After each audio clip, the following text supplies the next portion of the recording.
Hello, everyone. You are watching us live on Africa or Beyond Africa podcast, the Cameroon News Agency, Mimi for Info.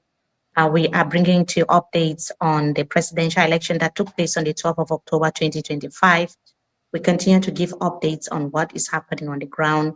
Cameroonians are reacting across the different regions of the country, and we also see opposition party leaders reacting. We see many politicians coming out to say a word or two. We also see also a lot of expectations, Cameroonians hoping that Issa Shurba Bakari will be making a statement. And we also see a lot of panic within the camp of the ruling CPDM. But what exactly is the latest? What are we supposed to know with regards to the 12th of October, that was yesterday, with the results, the frauds that took place, who is winning where, and what is at stake, and what are the different opposition party leaders saying? So we'll go to Jojika Kenwe, first of all, with the latest. Before we start with Jojika, I want to say good evening to all the gentlemen here with me. Hello, Bernard. Good evening. Welcome. Thank you very much, Mimi. Thank you for pulling this together. And it's a pleasure to participate in this very important exercise that keeps everyone informed of what is happening. Transparency is very important. And if we do not give out the information as it comes up, it risks being diluted by inaccuracies. So thank you, and happy to be here. And just to tell our viewers that Bernard and Galem would be looking at some of the accuracies and inaccuracies that we've been seeing across different social media platforms and even local media across Cameroon. Hello, Mfo Hansen Chandi. Good evening. Welcome. Thank you, Mimi Mefo. Good evening. It's always a pleasure being together, and we'll be looking at so many things tonight. So many things, including some of the frauds, the things that didn't go well in some of the polling stations. Thank you for joining us. And Jojika Kemwe, hello, how are you? We can barely hear you. I don't know whether my volume has an issue. It's not good. The sound is not good. It's not very clear. If you have maybe like a mic, maybe take it off. No, I think it should be an issue of internet, if that be the case, but I don't know whether you can hear me now. It's not really sounding good. I'm not sure if people will be able to understand what you are saying. Okay, I will just try to come in again and see whether yes, the sound will yes, be, that's better. Okay. Okay. While we are waiting for Jojika to come back, we will start with you, Bernard. Tell us what exactly is happening. We are seeing a lot happening on the social media space and even on local media, newspapers, radio, TV stations. Can you tell us what you have been seeing and what you think? You're also muted. Thank you for that. Yeah, elections are a game of numbers, and when the numbers get truncated or get dissipated, the outcome may not necessarily or will not necessarily reflect the results of the ballot box. And what we have seen since yesterday is reporters and citizen journalists, voters collating the results and sharing them with us. Diesel, for example, is one of those platforms that are collecting the data as they come out. Citizens are getting the images of the blackboards as the results are being compiled together with videos. And once that information is handed over to the technical team is sorting it out. And that is a basis of which we are talking about, or we are providing results of these elections. It's not some fiction of imagination, or it's not some social media propaganda, as some have called it. It is true that according to the Electoral Code, the Constitutional Council is the only organ with the authority to declare the winner of the elections. But that does not say that the results from the polling stations are not valid. the raw data is the most accurate information we can have, and that is why we continue asking all those with the raw data to continue sending it with through the numbers that we have and all the other platforms that we have. These are, for example, as a number has a platform that is running on the scroll bar on this screen now. You can all send that information there. The technical team is processing the information, and you would have the information as we process the information. There is also another team that is providing information data, of which I reported on this morning on the Beyond Africa podcast. They have cleaned up the data to the extent that Chiruma already had about 1,600,000 votes, and Paul Biya was coming up with about 500,000 votes as the second challenger, meaning the gap is already beyond 50% of the votes cast, and most of these votes are from the littoral and the central regions. And according to Elecam's own data, the center region and the littoral region had the highest number of registered voters, meaning that most of those registered voters are within the urban area, the metropolitan cities of Douala and Yaoundé, and the very close neighborhoods where it's easy to collect the data and transmit. And according to that platform, they have received about 76% of the results from the central region and from the littoral region. Then when you look at the next region, which is the far north region, the data from there is still being collated, and it's not yet very clear on who is leading out there. But just from the statistics, the far north region was going to be the battleground between Chiruma and Belobuba Megari. And as at now, or the far north region, the northern region, and the Adamawa were going to be the battlegrounds for Belobuba and Issa Chiruma Megari. Belobuba Megari and Issa Chiruma. And we have already seen Belobuba's key partners. We'll talk about the details in a moment. That is Akere Muna and Caxton come out and recognize Issa Bakari as the winner. So there is little room left to doubt on the possible outcome of the results, because from the objective statistics and data that we have, Issa Chiruma Bakari is definitely in the lead, and that lead does not seem to be narrowing down as results are coming in. I know Hansen is going to talk about the fraud that is being observed, where others are being forced to overturn results and sign a return sheets that do not represent the results from the ballot box. But that is a question that we are going to answer in a moment. If not, the statistics that we have, that we are seeing, are encouraging, and we are also seeing that the CPDM and the allies are kicking hard against the results that are being published on social media. There are many arguments. The first argument is that these results are not credible. The second argument is that only the Constitutional Council can declare actual results after Elecam processes them. But still, we are talking about raw data that we have from the ground. Whatever the processing is, we shall be able to compare what we have as raw data and what is being provided to us by the official channels. I think we'll discuss the details of this in the course of the program. Thank you. Yes, thank you so much, Bernard, for that, and Hansen for. There's also a lot. We've seen videos showing how some Elecam officials were trying to manipulate, or authorities were using their power to kind of manipulate Elecam officials. A lot of things happened in different parts of Cameroon yesterday. Yes, Mimimefo, the Elecam officials, the CPDM, the administration, they are trying to doctor some of the results, especially in far-off places where mobile phones cannot capture them.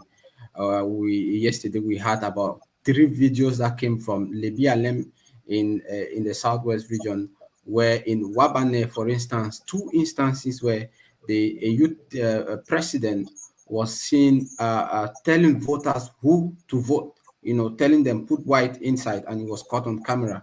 In another places in Maga, in Wabane, where we saw a video where Elecam officials and polling agent and CPDM members were thumb printing the ballot papers, rather the result sheet.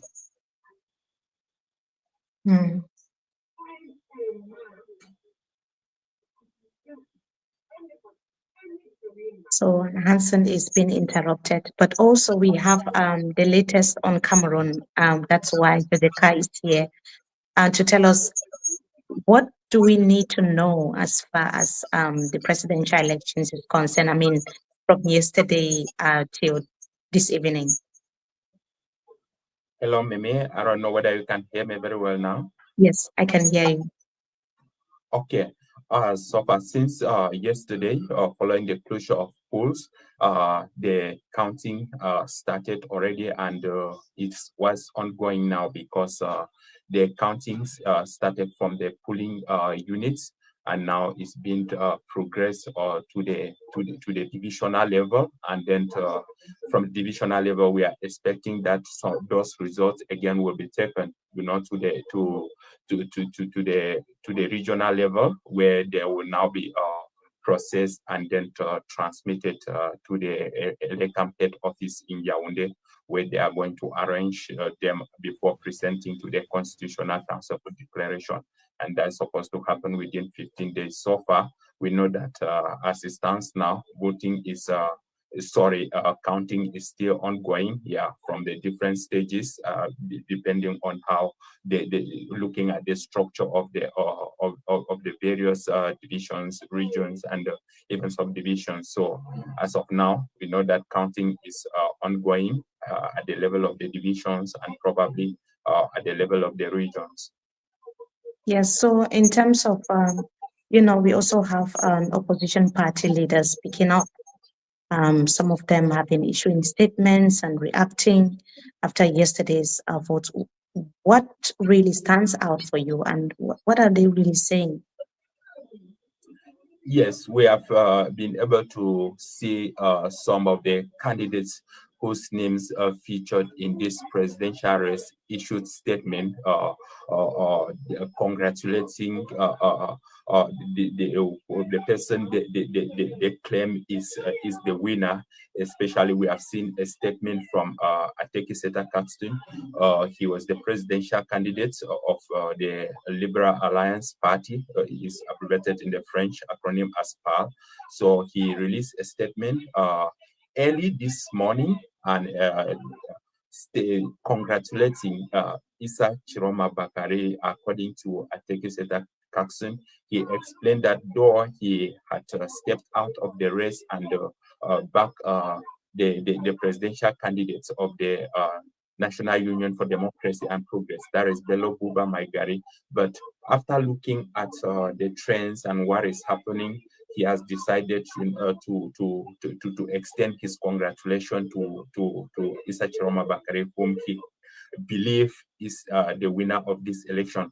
And after the statement which he issued, just some few hours after that, we also see a statement coming out from the party, and the party said that that is PAL, the statement signed by Celestine Bizigi, His Royal Majesty Celestine Bizigi, who is the president of the Liberal Alliance Party. He said that Ateki Seta Caxton acted individually and is not the position of PAL as far as this presidential election is concerned, because he mentioned that is some kind of he's trying to position himself in order to benefit probably from the incoming administration, though it's not yet been confirmed as to who the winner of this election is. And aside from Ateki Seta Caxton, we have also received a statement from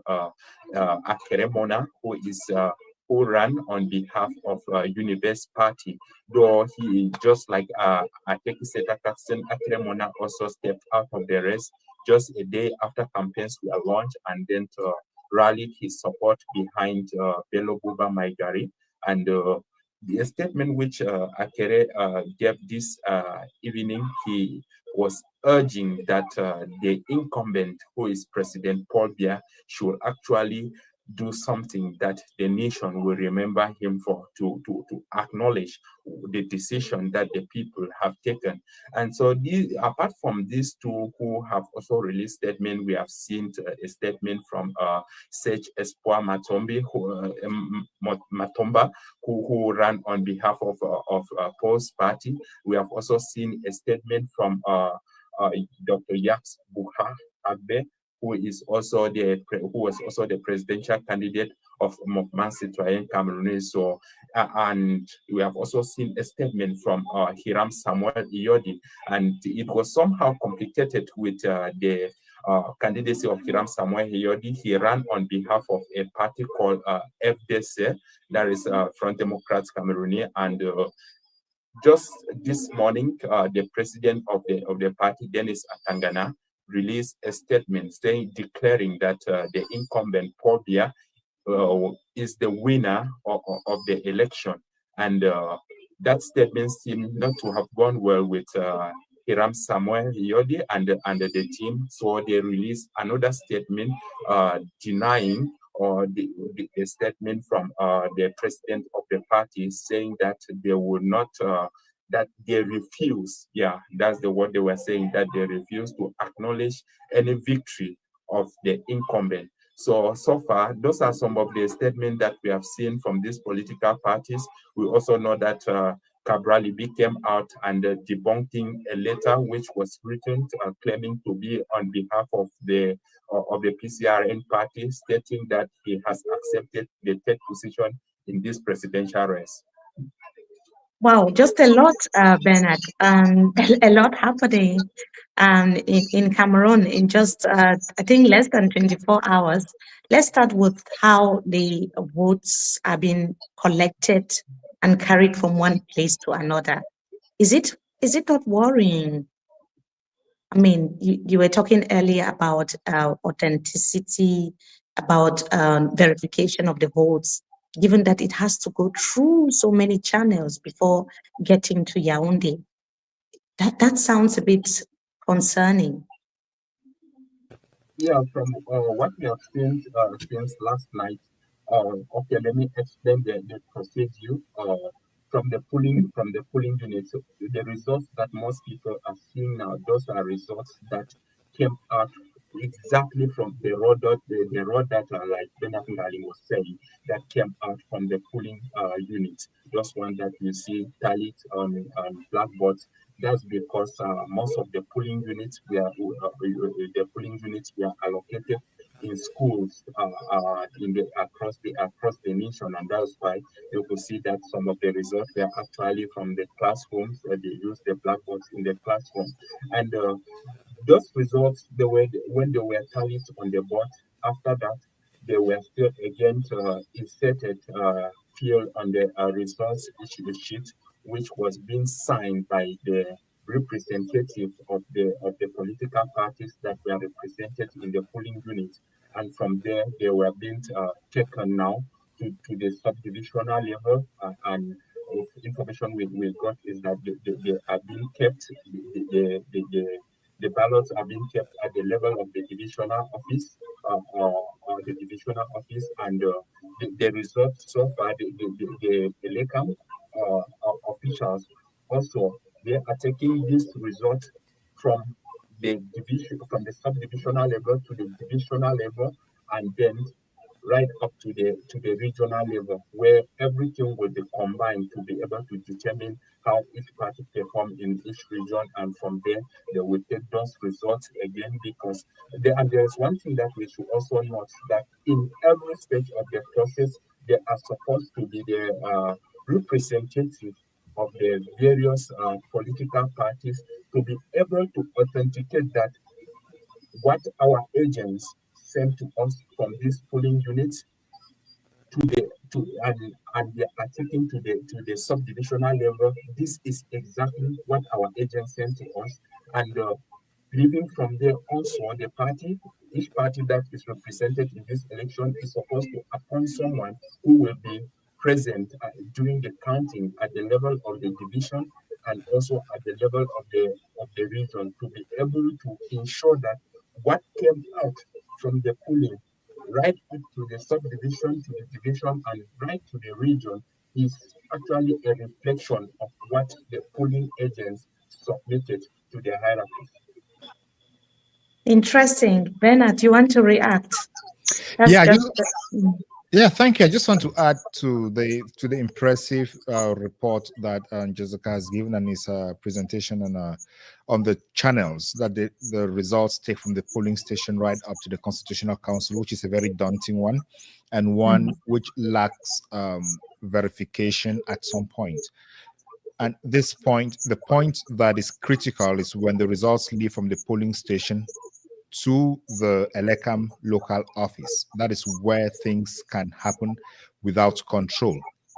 Because on the election day, immediately the votes are counted and the parties sign and take their own reports, their own copies of the tally sheets and leave. The Elecam representative takes the copy that the law refers to as the only authentic copy to the to the Elecam office. And let's note that that report has a signature page only at the end. So once the results are tallied and taken over to the Elecam office, anything can happen there. And we even saw images of people in the polling station manipulating and affixing fingerprints on the tally sheets, meaning the journey between the Elecam office or the polling station and the Elecam office and that night is a troublesome one. And when it's true that at the divisional counting commission, all parties or all candidates have their representatives in there. But when you consider the situation of Cameroon, where the administration is tough, the administration is hard, sometimes it's difficult to understand that if something had been manipulated overnight, that the candidate's representative can actually stand his ground. When you hear the Minister of Territorial Administration using very harsh words on the candidates at the national level, you can imagine the kind of pressure that these candidates can receive, or the candidate representatives can receive at the local levels, where there is a police, there is a gendarme, all within that setup. So it's difficult to understand how easy it is to have credible results from this polling unit right up to the national level. Then when those results travel from the divisional level to the national level, there is absolutely no control. I was talking to a former Elecam officer who told me that they carry these results, the physical copy of these results, they load them into a car and drive it from wherever they are to Yaoundé. I think that is one of the reasons that explains why there is a 15-day period between the results and the declaration of between the elections and the declaration of the results. This also makes it very complicated because as they carry the papers along, they could be manipulated at any level. And it's really difficult. If you remember very well, in 2018, Maurice Kamto's party came out and said, okay, these results do not reflect what we had on the field. And that is why the signatures are not present on the results sheets. But the argument was, you don't have any evidence to back this up.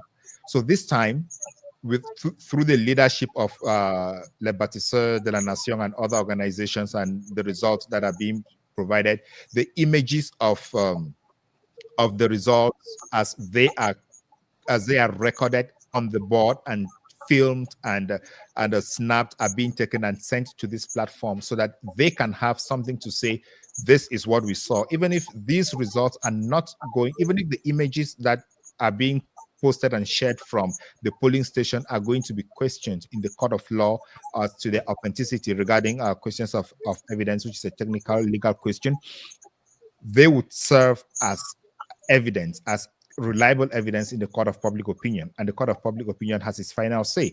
We're discussing today and someone was saying that the Constitutional Council has the final say, but the Constitutional Council actually has the final say on the legal grounds. The Constitutional Council actually has put itself in a situation where if the results from the field do not tally with what they would declare, it would actually lead to citizens questioning it. And the Constitution of Cameroon gives sovereignty to the people of the country. So the Constitutional Council does not have the absolute final say in legal terms, because the people can actually withdraw the sovereignty that they gave to the Constitutional Council at some point. So I think it's an opportunity for us here to remind the Constitutional Council and all Elecam officials and state officials of other state institutions to remember that sovereignty belongs to the people and the people can withdraw it at any time. Yes, that's a very important point there because, like you said, anything can happen between now and the next 2 weeks. it can be manipulated, looking at the process, transporting via the car, some of the votes being manipulated. We could even see some videos in cities like Douala, in some part of Douala 4, in some parts of Motengene, in some parts of Bamenda, and the southwest regions where there is conflict. I mean, some of the hotspots in the Anglophone regions, where Elecam officials were some sort of manipulating the votes. But Hansen was talking about some of these cases is back. And Hansen, would you want to carry on with what we need to know when it comes to some of the lapses that we've started seeing since the vote counting process started? Yes, thank you very much. And I'll be joined by Mr. Ntimancho Michael, who will be analyzing why these irregularities in some of the suburbs. Just to know that I'm disappointed in Elections Cameroon. We were supposed to see a communique by Elections Cameroon today saying that they have received they've seen complaints of their workers who were in complicity with some CPDM members and administrators and members of forces of law and order trying to manipulate the vote. Elekan was supposed to come out today and send out a communique to reassure the electorates that they will look into the matter. It is 24 hours after Elekam has not done anything. I want you to watch this video of the chief of Modeka, Chief Dipoko, who is also the deputy mayor of Tiko Council. He talking with a member of the of Elekam and telling her that he has been disappointed. He's disappointed with his people. He gave them money, but they voted for Issa Chiroma Bakari, and that if there's any way, anything she can do, she should do something because he has already settled Miselele. You know, Miselele is between the Mungo or Wuri and the South region. Let's take a listen.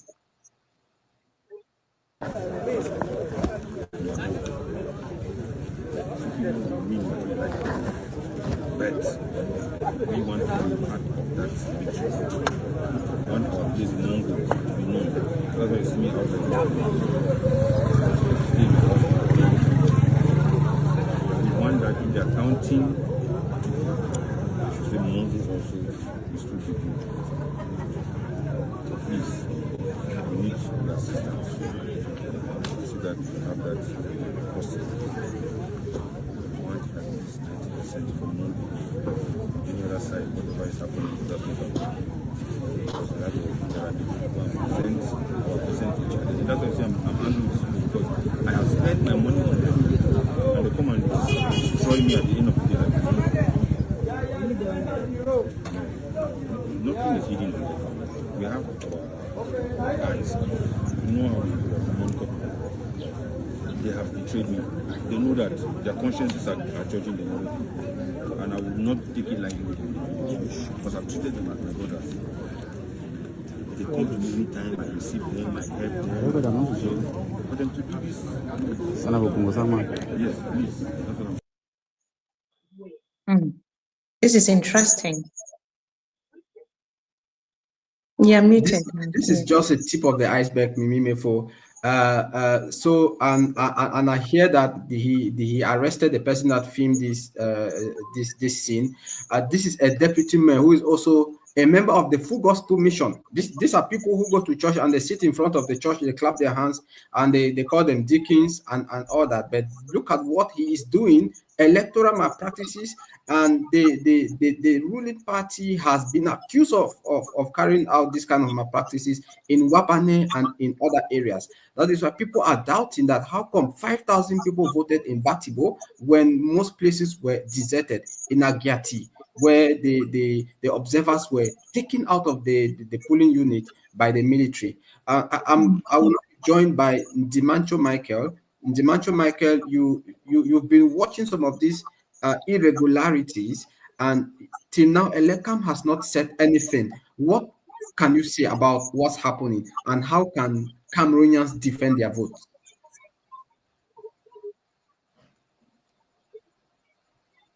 You're muted.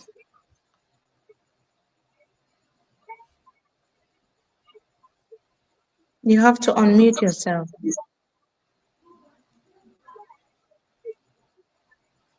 Can you unmute yourself, Njimancho? The button where you see the mic, you just touch it and you'll be on mute.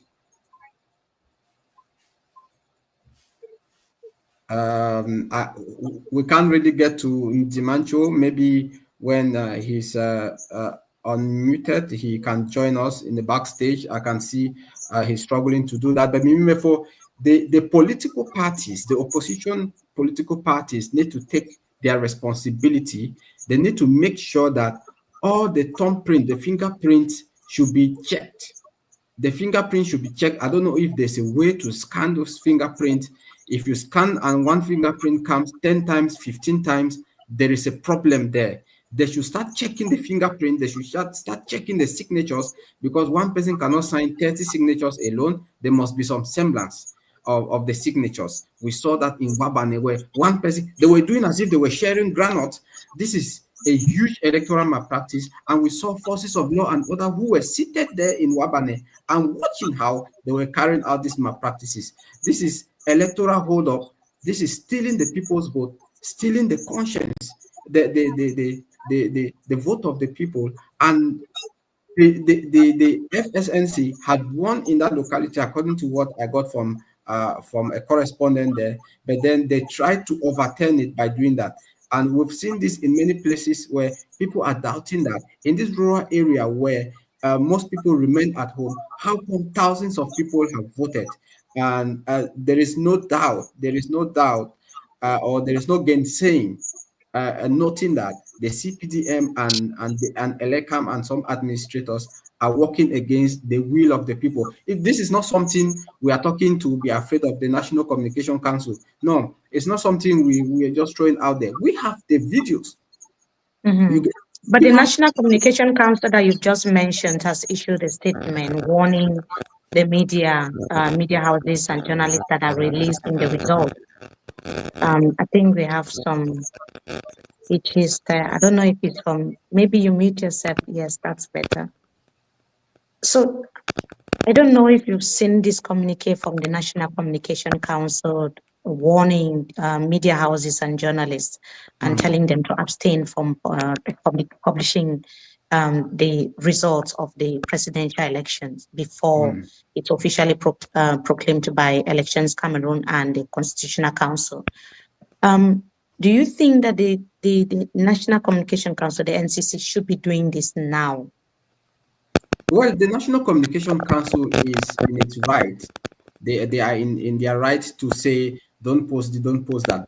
I find them as hypocrites, because they come at a time when they need to pinpoint, they need to say, you posted this, don't do that, you posted this. It's not time to come with a generalized message, because we've seen fake results that were being posted by people on the other side, people who were trying to paint the fact that President Pobia was winning everywhere. We saw some of their agents on the social media who posted one polling unit, different locations in one polling unit, which means that they took one picture and they said this is Biamasi, another person will say this is Mokolo, and the same picture, and they are giving different locations. So this is an example of theft. It's an example of theft, an example of social media manipulation. So I expected the National Communication Council to pinpoint these people, because we know these people, some of them work for Vision Cat, and we know how the National Communication Council found it very difficult to sanction people from Vision Cat, and even Vision Cat itself, where they will sanction you, and in the next day you will still see them on TV still talking. So the National Communication Council had difficulties in implementing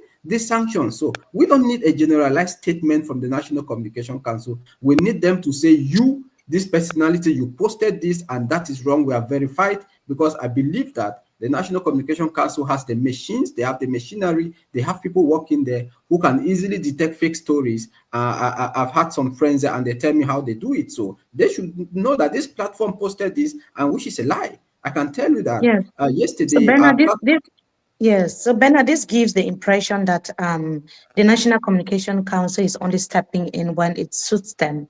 And looking at the fact, just like Hansen is saying, that the National Communication Council is finding it difficult to say exactly who should not do what, when, and where. It's already a very big problem, in the sense that we have people that are already posting manipulated results on social media. Shouldn't that be the priority of the National Communication Council, clearly stating who is doing what and who shouldn't be doing the publications? I have generally had difficulties understanding what the National Communication Council is out for, what they seek to achieve, because the only thing I hear about the National Communications Council is when they go out there to sanction journalists and media houses, which makes it very difficult to understand their fundamental role. As you say, the National Communications Council should be there to ensure that the information or the communications landscape is fair, is balanced, and what is coming out of what is coming out of the news media is clear and transparent. And if they identify a problem, they should call it out. I find it difficult to understand why the National Communications Council would try to enforce a law that blankets the publication of trends from the polls. In the communique, they say the law's reference to polling station results is distinct from the final results of an election. No one has given the final result of an election. What people are putting out there is what they are seeing from the various polling stations and cities and towns in Cameroon. What the Communication Council should be doing here is verifying the information that they have seen. And if they see that information is unverified, they sanction the person who has published unverified information. This is where the problem is. The National Communications Council, and I think this is what the new president of Cameroon needs to look at. In a country where the National Communications Council joins the rest of the administration to stifle the press, there is never going to be transparency. Here, the National Communications Council's role is to ensure that the press can communicate freely. What they should have been calling for in their communique is, press, make sure that you verify the information you are publishing. And if press publishes information that is not verifiable, that is when you can sanction them. There are laws in the books for sanctioning publication of fake information, and that should be the question of the courts of law. So I don't know why the Communications Council, instead of doing what they're supposed to do, are coming into play defense here. Because we have seen people, initially they started with the opinion that nobody is supposed to publish anything from the press, and that came from anything from the polling stations, and that came from Atangan Jipo. When people started publishing the data as it is from their polling stations, he says now, the National Communications Council says, the NCC reminds media managers and social media users that the Constitutional Council is the sole legal authorized institution with the power to proclaim the final results of the presidential election. Nobody is proclaiming the results of the elections. People are just publishing what they are seeing, and like the video that Hansen has just published here. That is what they should actually look at, and even partner with their organization, with the partner organization Elecam, and tell them, we've seen this kind of information. How do we treat that on the media?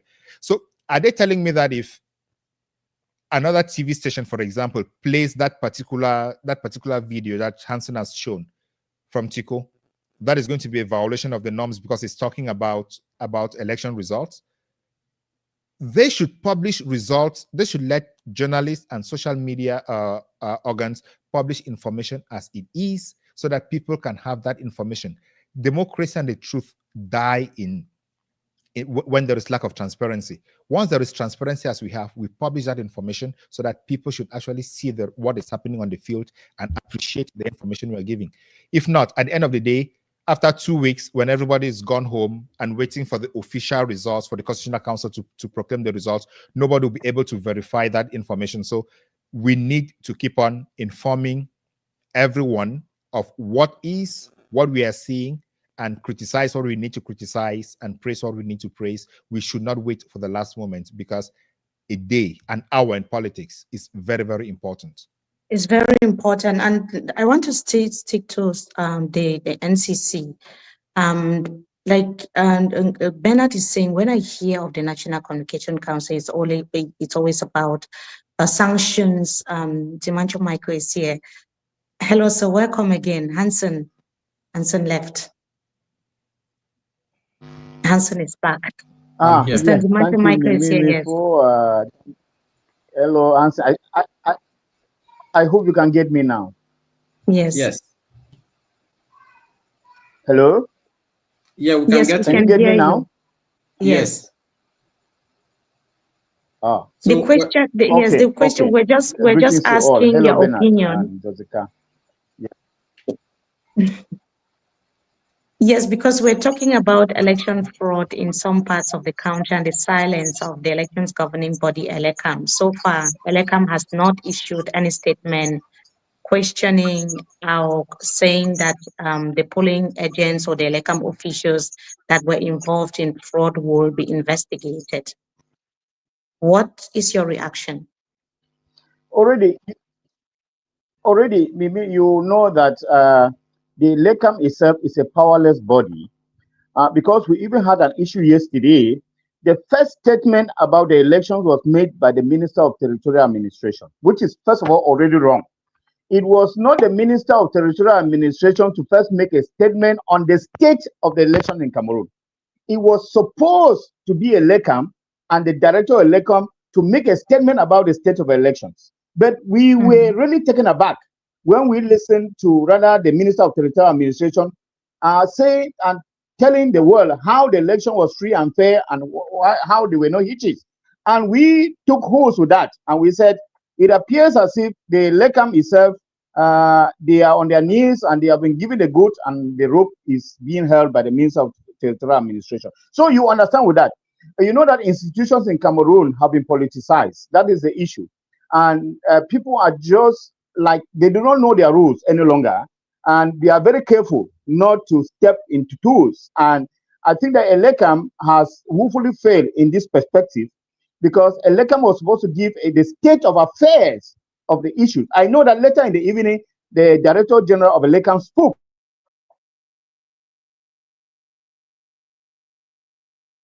of what the Minister of Territorial Administration said.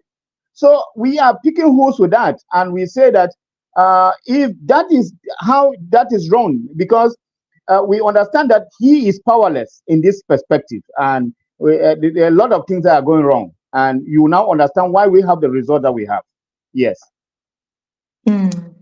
So Hanson, would you want to step in a little bit to maybe discuss also, because we also talked about the reactions from other opposition party leaders. Yes, can you hear us? Yes. Yes. Can you get me? Can somebody get me? Yes, we can hear you. Yes. Yes, so maybe I go to Hanson, and Hanson, Jojika was, a while ago, Jojika was describing what the different opposition party leaders have been saying, the reaction since the start of this, since this morning. We've seen Ateki Caxton reacting, and then there's the talk of war between Hiram and his the person who is and who fielded him as a presidential candidate, and also we have the PAL and the PAL president, yes, the PAL president and the presidential candidate, because they are two different people.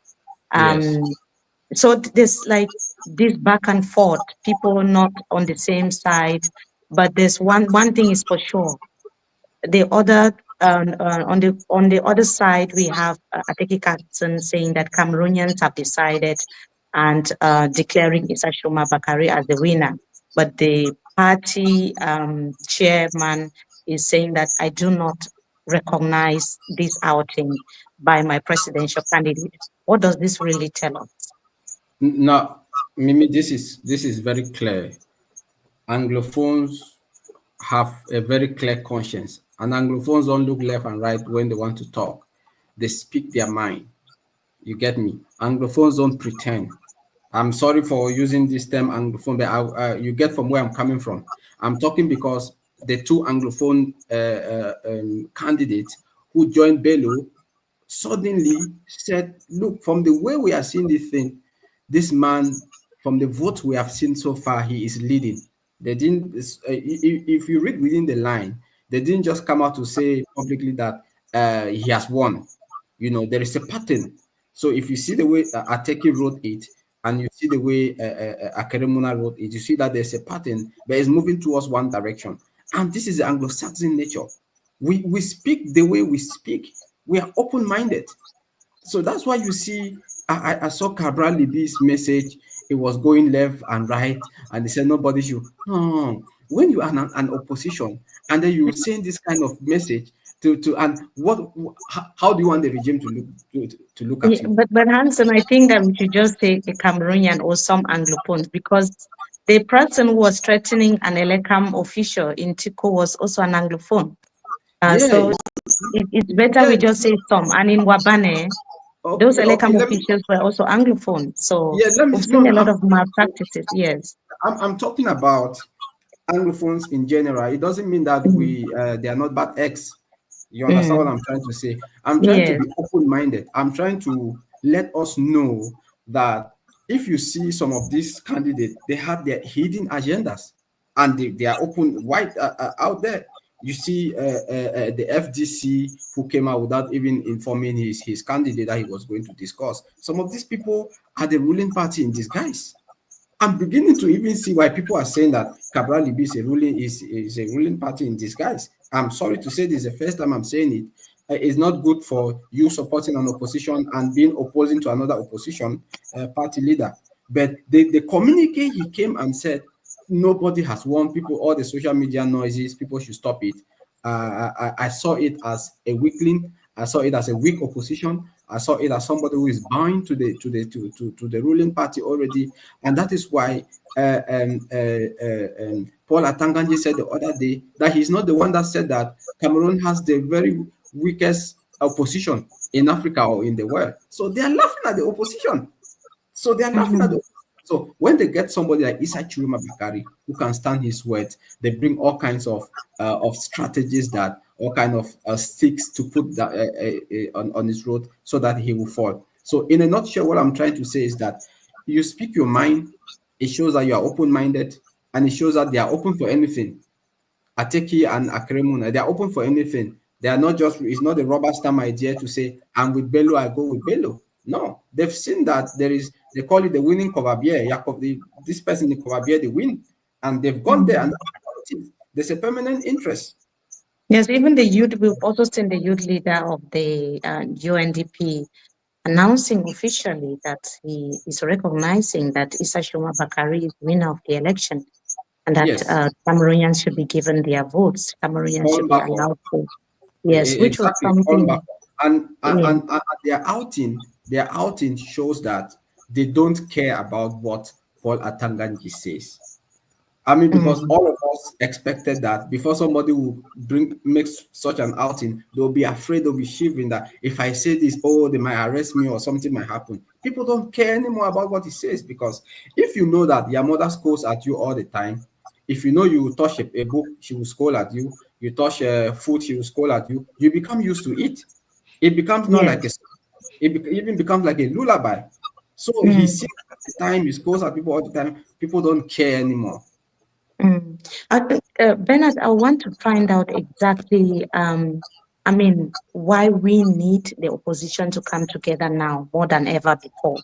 But before that, Judika, you've been listening in, and I'm sure that you also spoke to some people around today. What's the atmosphere like? What are they saying the day after the election?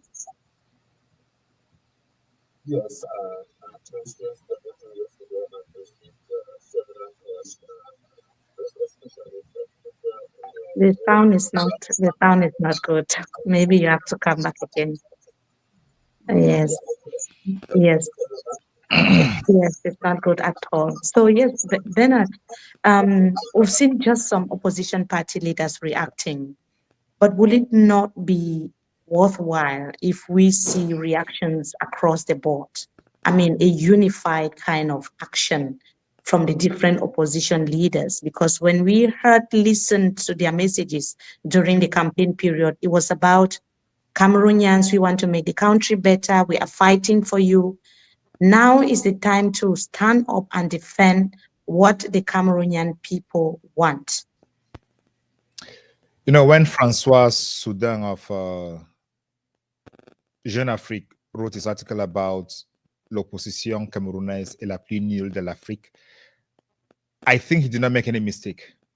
I know Cameroonians argued against that, but maybe it was out of solidarity with the opposition leaders, but that was true. That was correct. Because At a time when everything is on the balance, everybody needs to put hands on deck. Everybody needs to go towards the same direction. Everybody needs to say stop. And that is where Cameroon is today. We missed this opportunity in 2018. We missed it as a result of the Anglophone crisis. And now we are in 2025 at a point where everything is pointing towards one direction. And that direction is Issa Chiroma Bakari is the winner of the elections. I don't think anybody in his right thinking senses is going to argue against that. Now, we need everybody to come up. Like I said yesterday on this platform, we need to come up. They need to come up and say, congratulations, Mr. Issa Chiroma Bakari. We have seen the results. We have seen what the people have said. It's very easy to fall astray. But let's look at the example of the UNDP. Bello Buba Megari is not a media person, so I won't expect him to talk at any time. He doesn't talk so much. But his closest collaborators, Ateki and Akere Muna, have come out and they have said it loud and clear that Chiroma has won. Yesterday we had Fabrice Lena here. He was in the campaign team of Bello Buba Megari. He said he was just coming back from about 150 polling stations in Yaoundé, and Issa Chiroma won in those 150 polling stations in Yaoundé. What else do we want? Bello Buba is supposed to have been the contesting force against Issa Chiroma Bakari in the 3 northern regions. His own team have come out and said Issa Chiroma Bakari has won in those regions. The results from the center are clear. The results from the littoral are clear. What is Joshua Osi waiting for? What is Cabral B waiting for? What is Buga waiting for? Iyodi made a statement that he's not going to recognize the victory of the regime. But he's just come out clear and congratulate, because at this moment we need a united force to face the future of the country. The future of the country is at stake, because what we know is the CPDM is not going to leave like kids going out of school at the end of the day. The CPDM is going to fight to stay on, and we have seen that consistently. They are working hard and nail to discredit the results that are being distributed online for people to see. They're working seriously to discredit the results that analysts are working on these or on other platforms. They are telling everyone to rely only on the results that will be proclaimed by the Constitutional Council after they have been treated by ELECA, because these are institutions that work for them. They have now brought in the National Communications Council to reinforce and silence media not to report on what they are seeing. So the opposition cannot go in dispersed ranks. At this material moment, the opposition needs to recognize that the CPDM is the CPDM, it is the government, it is the police, it is the military, it is the CNC, it is ELECA, it is the Constitutional Council, and they all work together. So if you are really in the opposition, it is time to stand up, take up your phone, call Issa Chiroma Bakari, put the information out there. The opposition needs to come together at this material moment, because the future, people are excited about the results, but tomorrow is not going to be as bright as today's. So let everyone put hands together, put hands on deck, and make sure that Chiroma Bakari is safe, his results are guaranteed, and he becomes the next president of Cameroon. Because winning is one thing and getting into the presidency is another. We don't know what could be cooking around, but it's sure that the CPDM is not going to leave power like kids leaving school at the end of the day. What is also certain is that we heard from the different political parties claiming that they had polling agents across the national territory. Let them come and tell us also what their results say. Mr. Dimacho, before I go to Mr. Dimacho, let me just add this. I interviewed the campaign manager of the Social Democratic Front on the Beyond Africa podcast, and he told me that they have polling agents in all polling stations. But since we started seeing results, we are not really seeing results from the Social Democratic Front. We would like to see results from the Social Democratic Front, what they are seeing on the boards, and we would like to see the images and videos of results as they are being compiled on the boards. Then the CPDM has always claimed that they are the only party with national representation. And as it stands, instead of giving us raw data from the results as they're being declared immediately, the CPDM is spending its time criticizing the data that we are receiving. It's easier. It should have been easier for them to give us the data they have from all the polling stations, so we don't publish the fake information, isn't it? As they call it. But they will normally claim that they have representatives because Elecam officials are in these polling stations. What do you expect? So they should give us the information. That's what we are looking for. They should just give us the information at this point, right? They should give us the videos of the reports as they are being tallied on the different blackboards. Thank you. Yes, Hanson, Mr. Ndimancho, Mike is here. I have to unmute myself, Mr. Ndimancho. We're talking about the various opposition leaders who have so far said Issa Chiroma Bakare is a leader, is a winner. We've seen Ateki, we've seen Barrister Akremona, and also the youth president of the UNDP.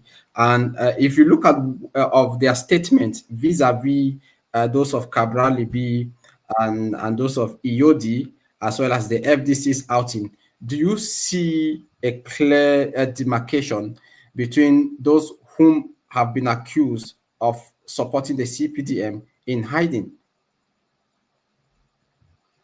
Of course, it is now that we are unveiling some of those, they say the Joseph of Arimathea of the Bible, who were the secret disciples of Jesus. We are now unveiling them, and a lot of them are coming out to actually prove us right, to say that we're secretly having some dealings with the government and with the incumbents and the CPDM. And now there's a lot of hesitation, and it's like a lot of people are waiting for someone to take the first step to do something. And Cameroonians are watching. Cameroonians are watching, and those people who are not pronouncing now, it is not because they do not want to pronounce, it is because they want to see other people pronounce first. Remember, yes, a lot of people have spoken. You have forgotten to mention even the Union for Change in Douala, which came out with a very, very powerful statement. They came with a very, very powerful statement, and with Anise Akane and Jekam Chamini. And of course, we have also gotten some information about why some opposition leaders are hesitating to make a statement, because we hear that there have been over the night dealings with the power in place with some of these opposition parties. You should know that a lot is going between yesterday and today for Hansen.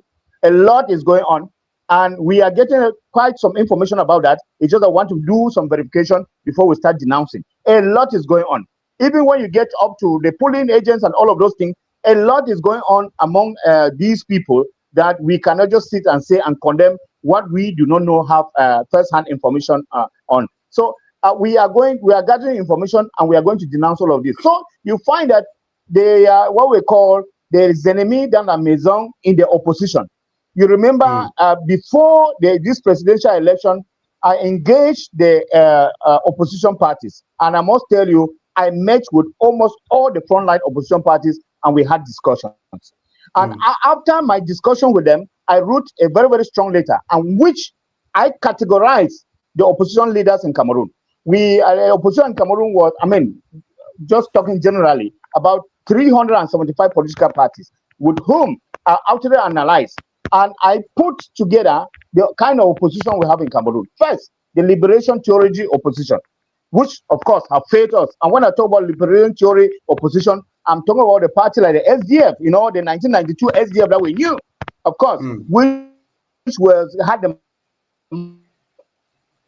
mantra of Pobia must go, which remain at the level of the theology, and the theology has not gone any position.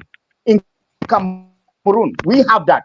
And part of this opposition went for the presidential election. Among the 12 candidates, they were the opposition of opposition. You will have to know that. And this is those who are paid to actually destabilize the concerted view of the opposition. Like now, that we are at a very, very high point where the opposition is supposed to speak in one voice, this opposition is playing the role of dividing the opposition as a whole. So a lot is taking place. Now we have the opposition of proposition. You see, this type of opposition that actually wants the incumbent to stay in power. They just want the incumbent to share with them. They don't want the incumbent to go anywhere because they know what they are profiting from there. And now there is a fourth, which I described, which is the opposition of the belly politics. What Francois Bayard described in his book, L'État en Afrique, la politique du ventre. He talked about this kind of opposition who are only there for the belly politics. And this is what is going on now. And now, you know, the state, the power that be, they are in night meetings. Night meetings since yesterday. I mean, they are in night meetings with some of this opposition in order to have them give credibility to the incumbent. Because this is what it's all about. You remember that in 2018, we had what we call the G-Bank, if you remember very well. Those opposition parties that came together and they gave their unfringing support to the incumbent. They call them the G-Bank. So now there is something gesticulation. Something is happening again, and now very soon as the days are going back, you will hear most of these opposition parties coming out to say that the incumbent won. This is what is happening now. You are going to get that sooner or later in the coming days. So that is what is happening. And therefore, a lot of opposition, some of whom went for the presidential election, are there and they are waiting. They have been contacted. And some of them are being lured, being cajoled to close their mouth, not to make any statement. And you know, the population, I must tell you, the population is up and they are alive. They are spending, since yesterday, many are spending sleepless nights.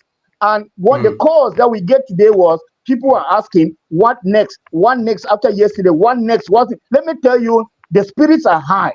And the enthusiasm with which people want to get the reports or the result of the election, it is actually very high. But you should also know that there's a kind of a storm in the teacup, even within the ranks of the ruling party, that people are actually in disparate, they are in disarray about what has happened.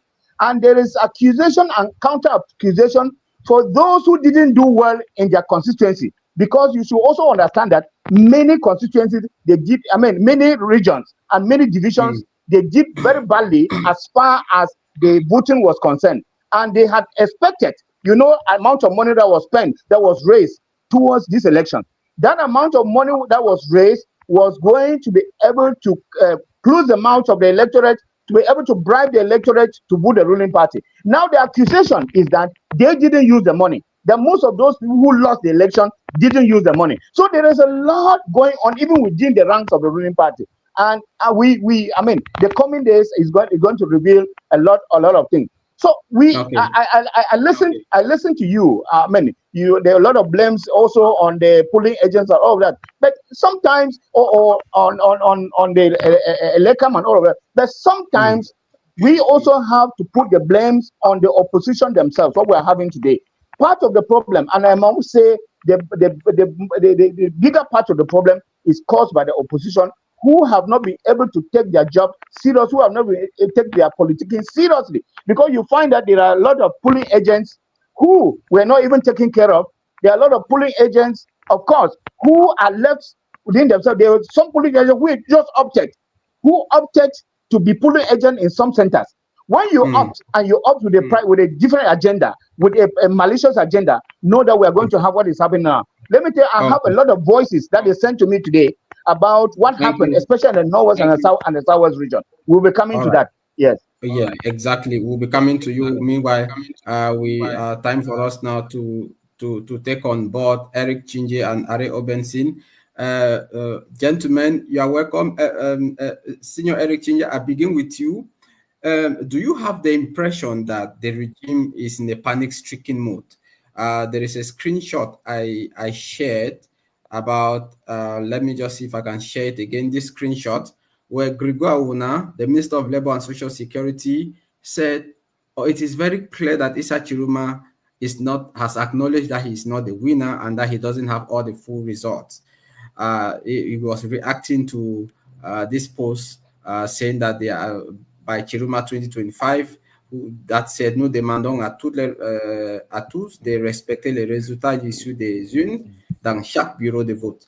Do you have the impression that the regime is in a panic-stricken mode right now, after yesterday's result and today? Please, you are muted. You are muted, Eric. Yeah, thank you. You should have, when you bring Are and myself on on the platform, in the studio, please ask Array first. He's a smarter one. I'm sorry. I just copy what he says, and then go forward. But Yeah. look, when you see a government make such obvious mistakes, such obvious falsehoods, then you begin to wonder, are these the guys who govern us? Are these the fellows in charge of the destiny of a nation?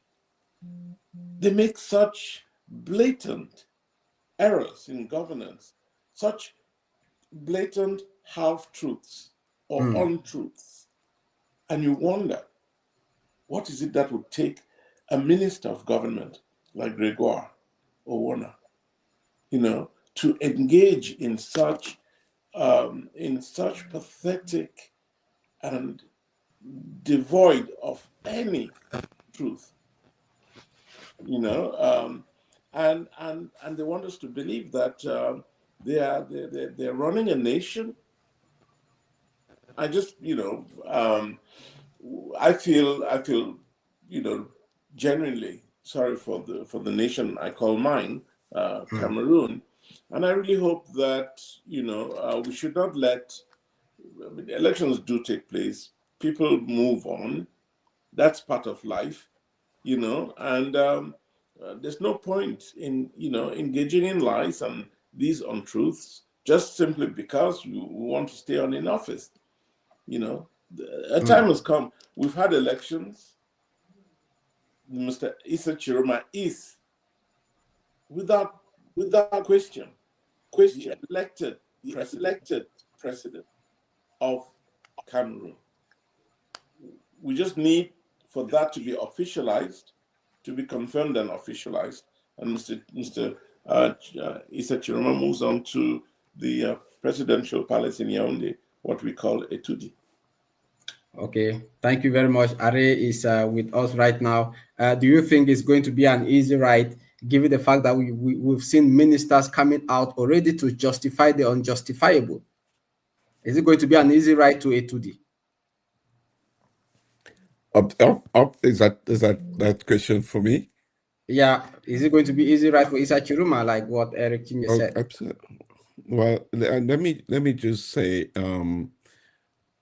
we wish this story could be written and told differently. We wish the journey or the path could be made smoother. There is no reason why it shouldn't. But unfortunately, it wouldn't. And the reason it wouldn't be is because of people who are entrenched in hanging onto power, who are going to actually not make it difficult for Issa Chiroma, but actually compromise the future of the country and the will of the people. This must not be looked as a fight against or an obstacle that is placed against the individual Issa Chiroma. It should be seen as an affront to the will of the people that was expressed in the way that it should be expressed in any civil society through an electoral process. It is really important to send this message to every civil servant and every government official or anyone who works and serves on behalf of the people of Cameroon, because that's what they are, that the mandate of President Paul Biya came to an end at midnight of October 11th. And on the day of the elections, October 12th, it was the government of the people, which means that the electorate had control of power in the country. And in that on election day, the electorate decides to will that power to somebody. And through the electoral process, they did. Today, on May 13, the government, the outgoing government, in recognition of the will of the people, must begin the transition process to the new government, even as they wait for the proclamation of the results of the Supreme Court. It is noteworthy contrary to everything that has been said by the Minister of Territorial Administration or by the National Commission Communication on Council. Communication Council, which did.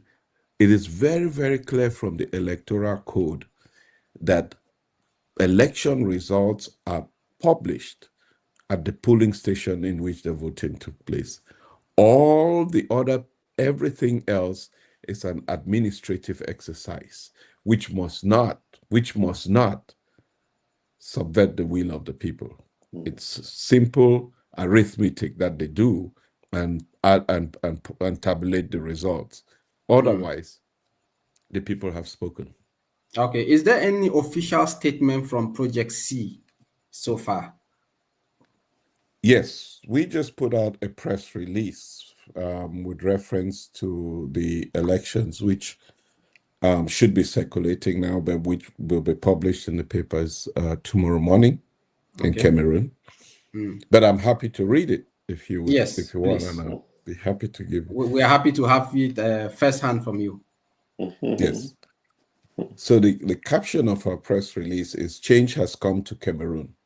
Project C calls for respect for the will of the people, respect for the people's will. Project C joins the people of Cameroon in marking a truly historic milestone. All evidence from polling stations in Cameroon and around the world suggests that the country is on the threshold of a new era, a third republic. Mr. Issa Chiroma Bakari is projected to win the 2025 presidential race.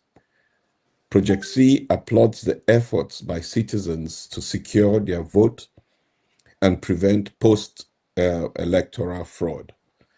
At this critical juncture, Project C calls upon the outgoing president, Paul Biya, and his administration to respect the will of the people and prepare a peaceful transition of power, even as the nation awaits the proclamation of results by the Constitutional Council. We further call on all candidates to honor this decisive moment, acknowledge the expressed will of the people, and congratulate the projected winner of the election, Mr. Issa Chiroma.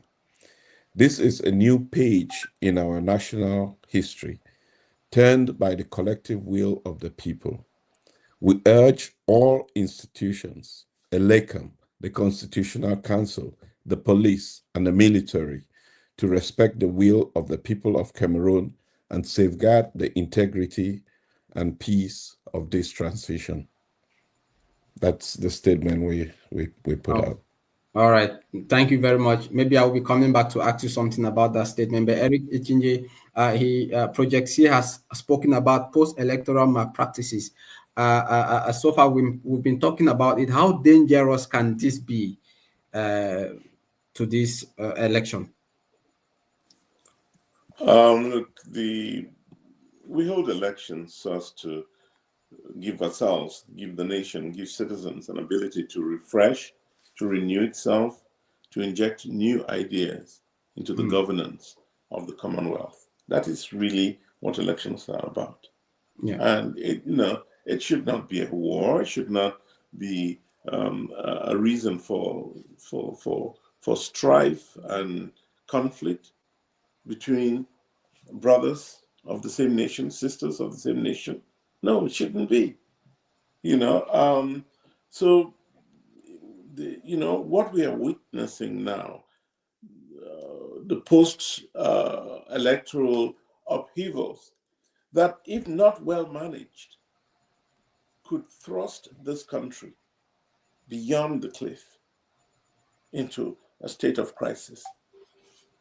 The question we all ought to ask ourselves, especially those who want to inject fraudulent data into the management of the election, into the results of the election, they should ask themselves, is this really worth the trouble for a nation that we all love?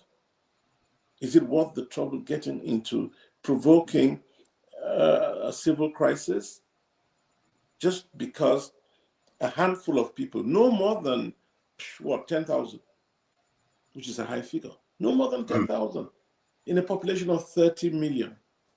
No more than 10,000 people want to keep their benefits. Is that worth threatening to plunge Cameroon into a crisis? And could be a bloody crisis. We went into what should have been resolved 10 years ago. We went into a minor crisis. Teachers and lawyers, protesting, demanding fair treatment.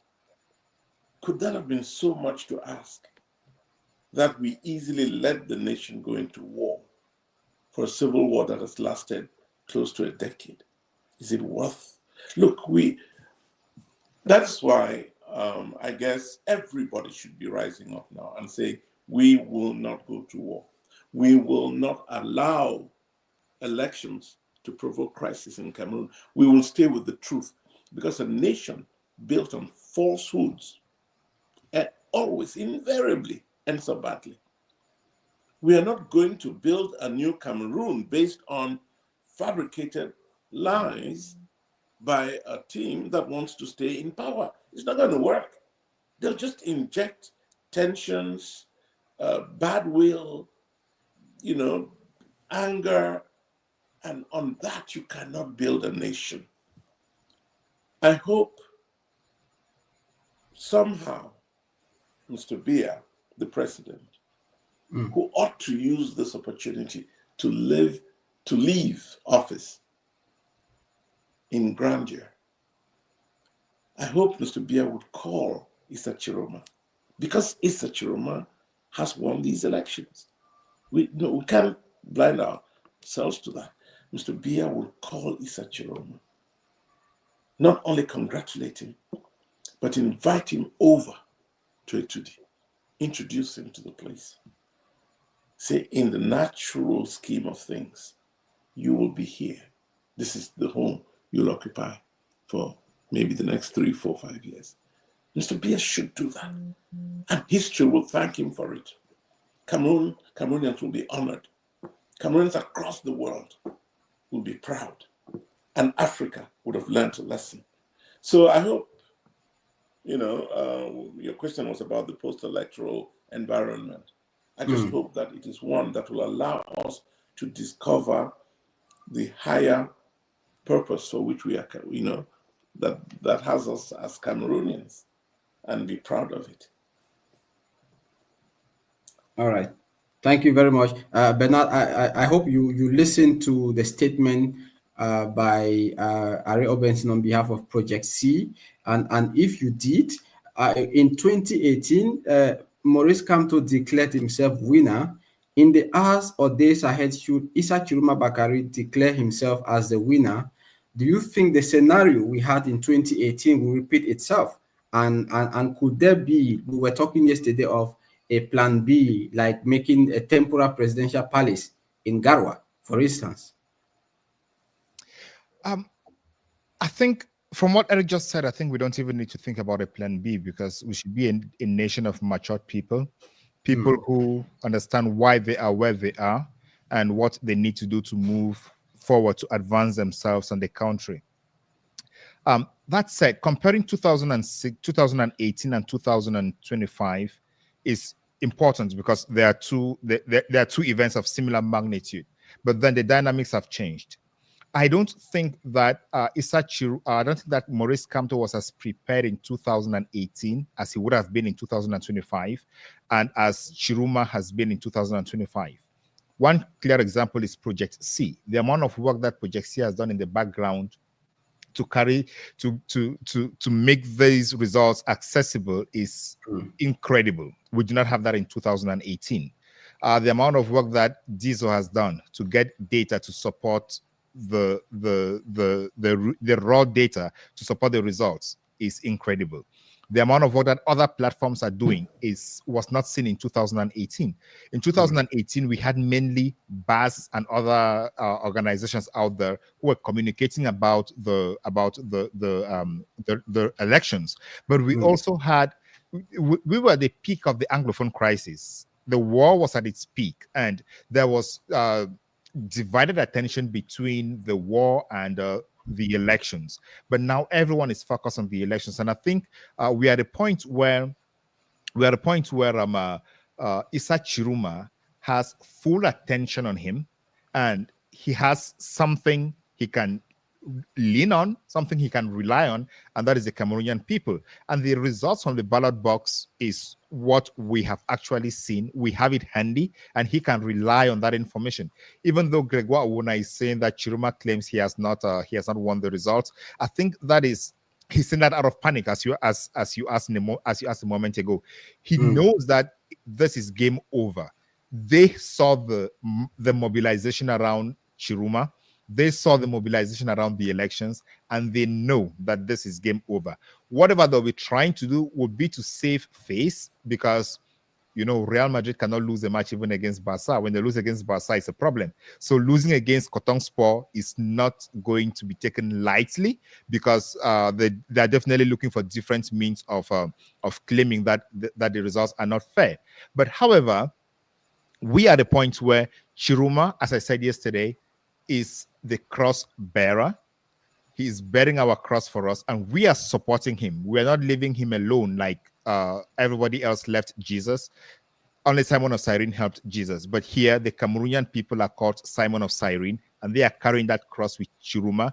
We are on the same path with him, and we are ready to accompany him to get the results out there. So he should be confident, and even thinking about moving the palace to the north should not even be a question, because we are ready to accompany him, carry that cross to A2D, and he should actually rely on us, and a lot of work is being done to ensure that happens. And I think that is one of the reasons you see Eric with a heavy face, because I don't think this gentleman has slept all this for about a week. He's awake at AM Cameroon time, AM US time. So that is the work people are putting in, and we just need to take this to the finishing line. As Becky and John said yesterday, there is no need to celebrate. There is need to continue strategizing, working, and reminding Cameroonians that the impossible is possible, because we've been made to understand that it is impossible to have a new president. We've been made to understand it's impossible to have a new president, but we know that it is possible to have a new president, and we already have that new president. Therefore, it is our place to ensure that we call him Mr. President, and the state institutions confirm. Their job is just to confirm. It's not even to tell us whom the new president is. It's just to confirm what we have given to them. That is the job of the organs. Just confirm what we have given to you, and as soon as they do that, we should be able to call him Mr. President Issa Chiruma Bakare, as much as difficult as that is going to sound in the minds of those who were born after 1982. But finally, we are at the point where we say we have a third president in Cameroon. All right. And Ari, maybe before you take the backstage, is this the end of Project C? Actually, this is the beginning of a movement.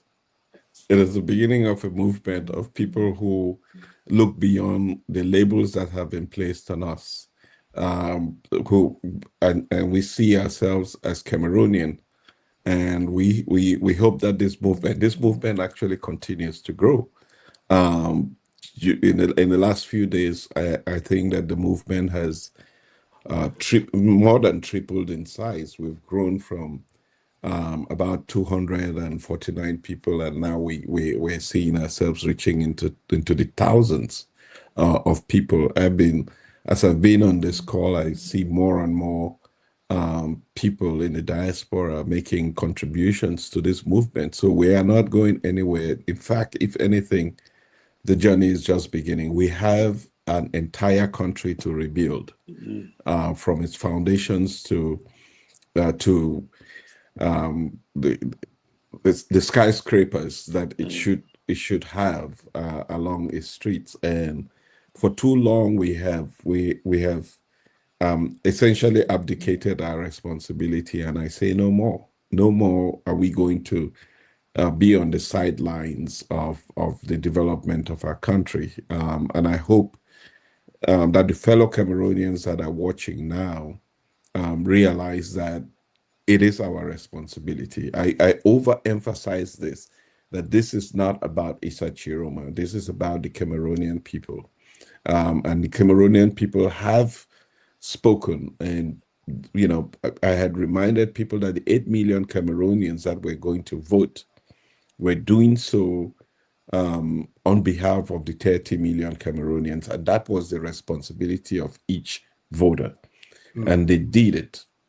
And we cannot post the voice after the elections, be speculating on the destiny of the will of Cameroonians. It is clear that they made a choice, and it resounding clear. So yeah, Project C is only just beginning, and I hope that we can keep this momentum and continue to build a strong force in the diaspora all across the world. Countries that have flourished, whether you look at Germany, you look at Israel, you look at the Philippines, you look at countries that have flourished, its diaspora has played an incredible role in building it. Here are people in the diaspora who desperately want to see their country flourish, and we have a government that has for 43 years stifled the involvement and development of its people and essentially abandoned all the talent, wealth, outside the country as a result of the fact that it's not created a welcoming environment for the diaspora to support its growth. So no, Project C is just beginning. All right, thank you, Mimi. Before you come in, just a No, I'm last not question. coming. I just came to ask a question. So you are still Okay. there, Hanson. All Yes. right. So I'm glad that Project C has actually issued a statement urging the states institutions, because it's not the government of President Paul Biya anymore. It's actually Elections Cameroon to do what it's supposed to do to ensure that the will of the people is respected. And that is what the thousands of people watching us across the border are also expecting to see. But also we have a lot of stakeholders in Cameroon, trade unions in Cameroon, actors of the civil society, the pressure groups are there, different associations are there. How can they actually come together to pressure the elections Cameroon officials so that they can be able to ensure that the exact election results are published without causing any chaos? Because no one, like Eric was saying, we don't want to see chaos. Yeah, I think the civil society has a tremendous role to play at this moment. If you know anyone who holds office in any or sits on the board of any civil society organization must be doing what we have done at Project C, is looking at what happened yesterday and emphasizing what the outcome is and being very, very unequivocal about what should happen in the country. So if you are the Bar Association of Cameroon should be out and in front of this, talking about this, because that is the prevalence, its mission, its purpose is ensuring that there is justice in the country. We should have medical doctors coming out front and talking about this. We should have, yes, trade unions coming out and putting out a statement with reference to the elections. We should have local community organizations, in particular, some of those communities where we're seeing the results being fabricated, you know, in parts of the country where they're saying 5,000 people voted in Massaje. How come? Where did they come from? So everybody has tremendous responsibility at this time. Too often, the story of our country has been one of heartbreak and disappointment. But we are more than that. We can be better than that. It could be that I could give my word and you take my word for it. That's the kind of country that we must build, because economies would only flourish in such circumstances. And so everybody now has that responsibility to be the voice of the people and not allow the will of the people to be derailed by a few people who are putting their interest first before that of the country. I remember it was President Paul Biya who said in one of his speeches, acknowledging, one of his end of year speeches, acknowledging that he had essentially failed in achieving the dreams that he had for the country, not because they couldn't be achieved, but because, in his words, the interest of people was always in conflict with the interest of the government. And I think he himself made a clear diagnosis of what 43 years of governance has been. That the interest of people, and I would say add to that, a few people, is in conflict with the interest of the country. That is essentially what is happening now. And so the majority of us, the many of us, must put the interest of the country ahead of the interest of a few people. And that's the role that the civil society plays in every civilized society around the world. And we're asking for Cameroonians, if you occupy any position where you're sitting on the board of any organization, this is the moment where you must step up and observe that the elections that took place yesterday in Cameroon ushered in a new era, a new republic, and a new president, Issa Chiroma. Interesting. So before I come to Mr. Nzimancho, Michael, Eric, in a country where the civic space is shrinking, where dissents are, the voices are being shut down, freedom of speech, freedom of expression is stifled by the government. What kind of strategy do you think these organizations that we are talking about should adapt? Because some might be wanting to act, but they are worried of reprisal attacks. They are worried of being targeted, you know. What do you think could be the strategy? Look, we're going to end up with the country we want. We're going to have to end up with the leaders we want. Otherwise, we will continue to dabble in these, in a constant state of uncertainty and absence of growth and progress. That's a fact. So, the institutions you talk about would have to find the men and the women who can rise to the occasion, to the demands of a new Cameroon. They would have to find I was talking to my young friend, or my Joe Chebonke, who's in charge of the Cameroon Communications Council. I think that's the name of it. Yeah, the National Communication Council. That's right. I called him to ask if we could have a debate amongst the candidates. And Joe could not make a decision on that. And what I ultimately heard, he said, because I asked some, the journalists we're going to work with to go find out from him. And he agreed to meet them. But they eventually came and told me, they can't authorize that. How in the world does a country that is supposedly democratic, that has multiple candidates for the top job of the land, reject or refuse to give citizens an opportunity to hear them out? It tells you either the man in charge has no clue what his office is about, or those who defined that office were clueless as to what it should serve. And I don't say this to be a public critic of Joe Chibonke. He's a decent man. I say this in response to your question. If we don't know what we seek in our development, if we cannot fathom, if we cannot understand what the intricacies of economic development constitute, we will not move forward. That is why Cameroon has been so stagnant. why the economy does not create jobs, why investors don't come to Cameroon, why there's no, all the fundamentals. We have everything it takes.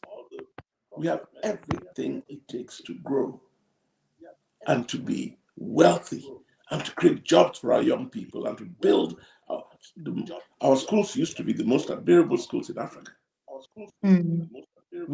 I was trained in Cameroon and I went to the United States and I outperformed in my class almost everybody. And the same can be said for everybody you see. We're trained in Cameroon and we outperformed folks in the diaspora. Those schools no longer exist. I see letters that people write to me to say, I would love to work in the World Bank.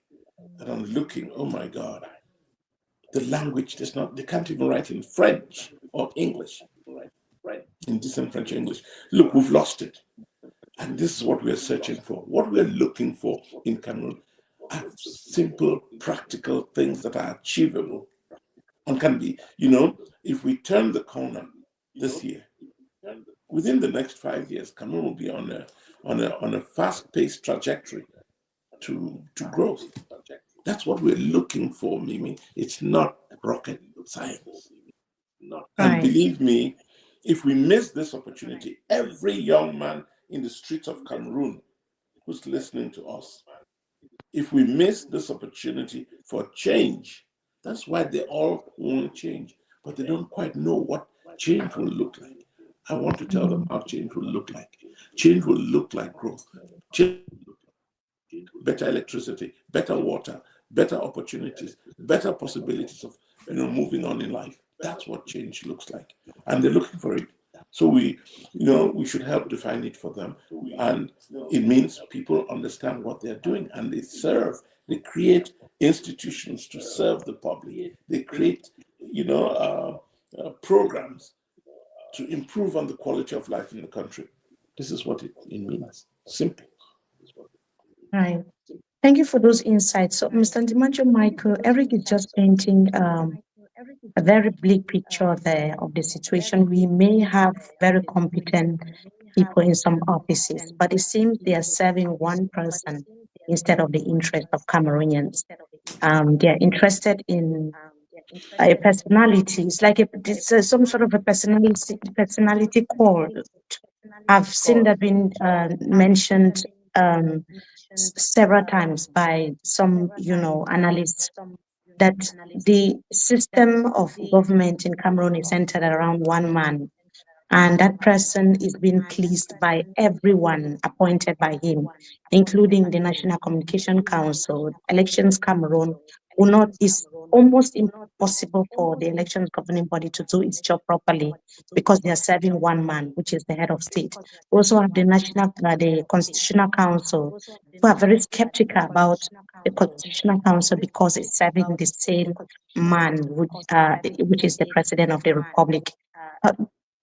Are these some of the things that when you look at situations like this in Cameroon, what does it tell you? And are these some of the things that Cameroon really needs to change? Does it tell us that we need to change in this aspect so that we can see some sort of green light, things can get better in different domains. People can do their job based on competence, not based on an individual.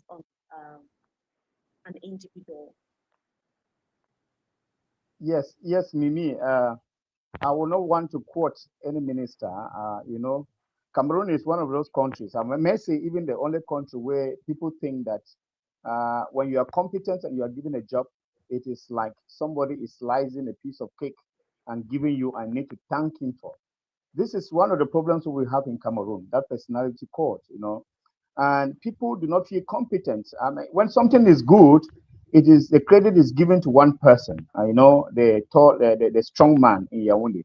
But when it is bad, it is when you, as the worker, take responsibility. This is the problem we have in Cameroon, and whereby you need to always thank somebody. You need by thanking somebody, first of all, for appointing you, and secondly, for doing what you did, and you were appointed to do that particular job.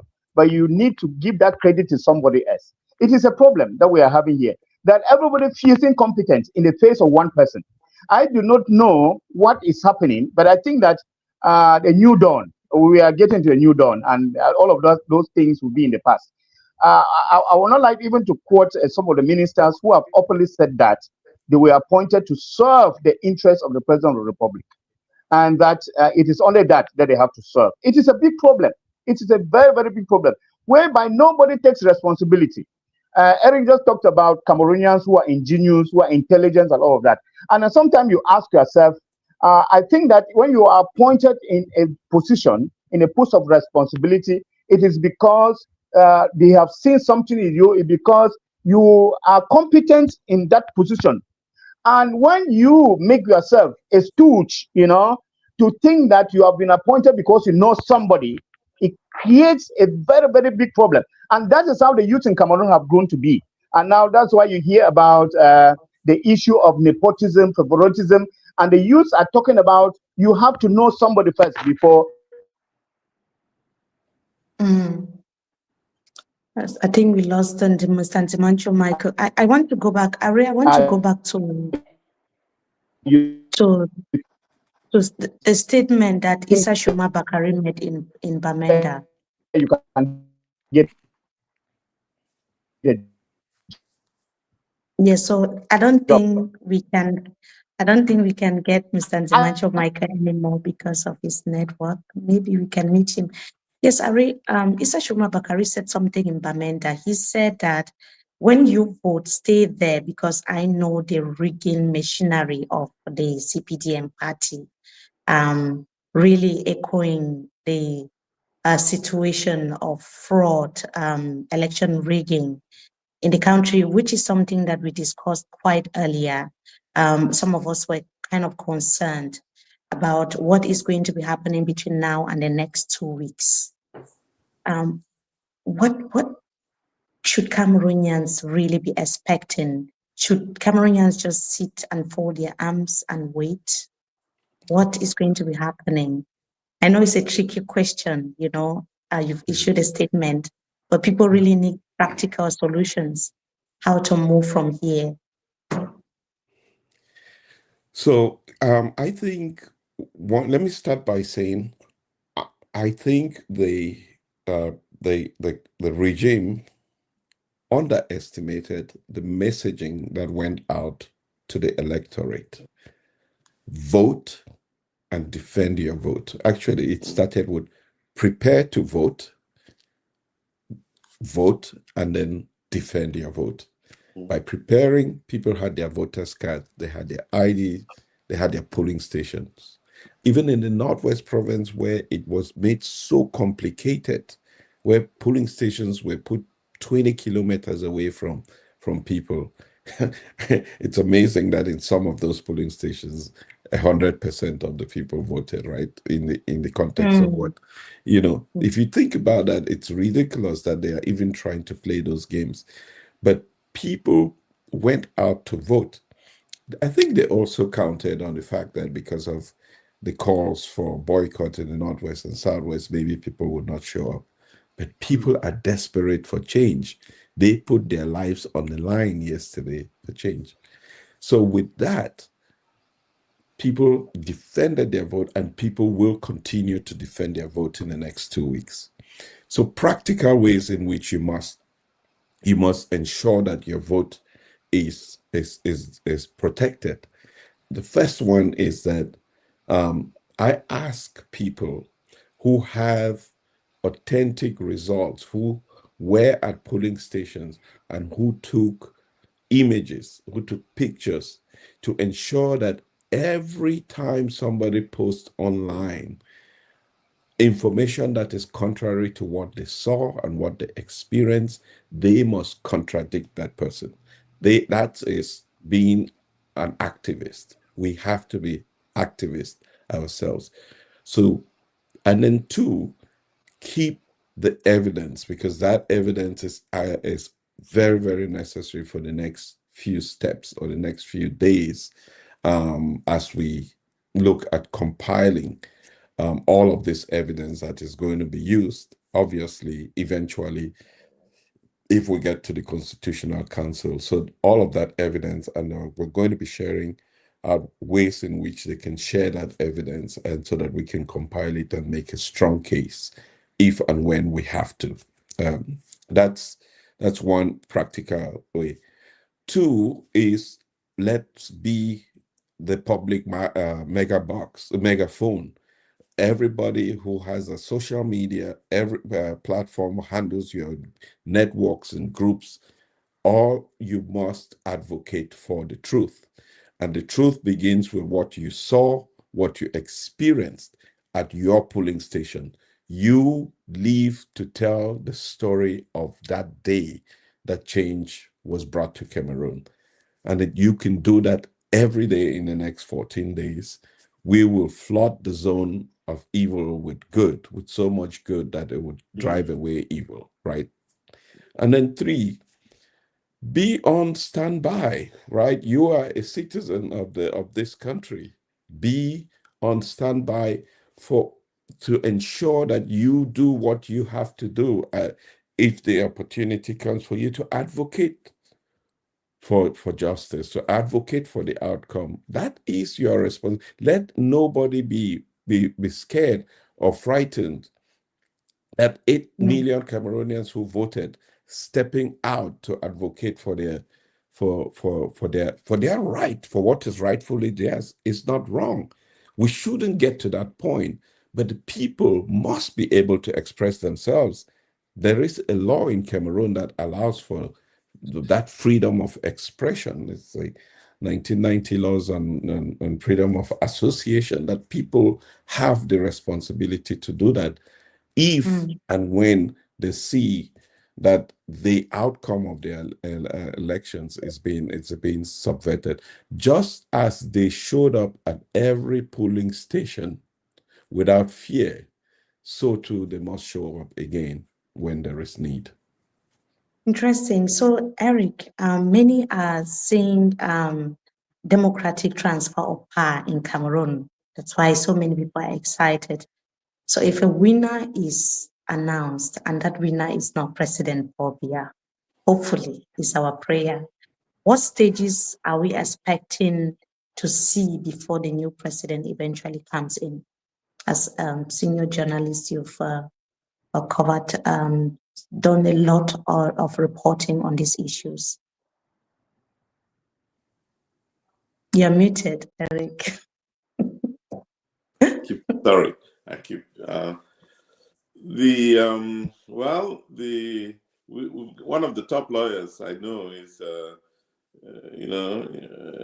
one of head of Project C, and has gone into the Constitution to identify and lay out the process. C has put out a statement to that effect. What are the various steps with regard to this transition?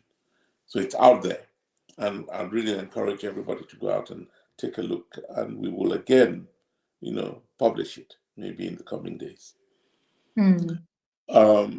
The first and the most honorable thing that should have been done, that I still expect should be done, is for the outgoing president to call, congratulate, and recognize the incoming president. That would be a great moment. We still hope that it'll come about. Nothing stops Mr. Biya from doing it. Think about how much it will appease the nation. A lot of what is happening now is being driven by people who do not have the interests of the nation at heart.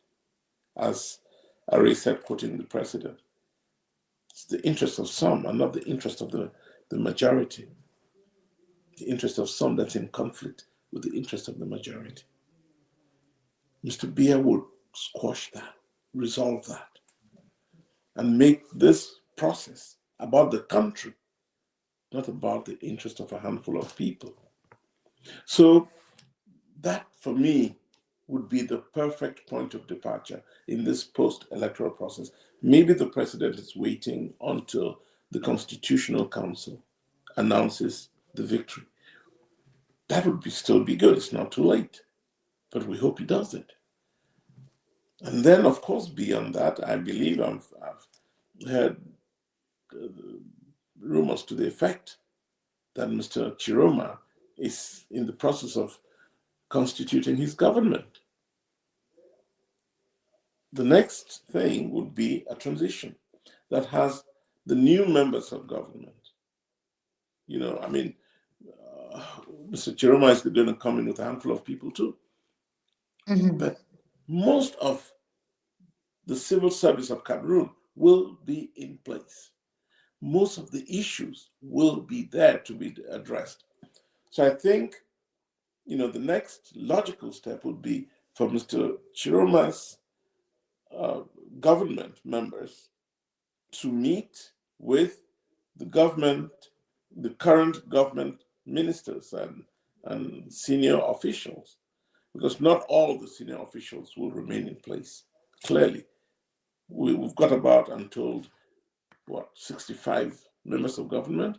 So there are about 65 ministries.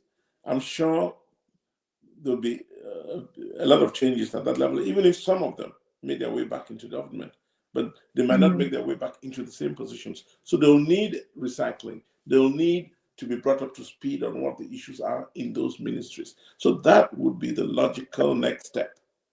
Getting, you know, the process of government, the machinery of government, work, you know, turning again. And then I would expect the broad outlines of Mr. Chiroma's policies to be outlined, not only to his government, but to the nation.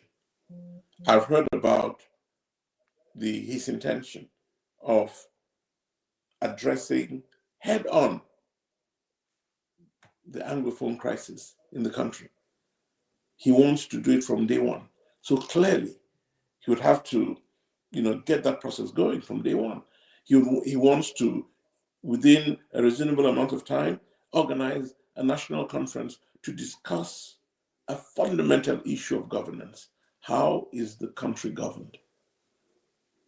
It's a constitutional, there'll be a review of the Constitution. That's critical.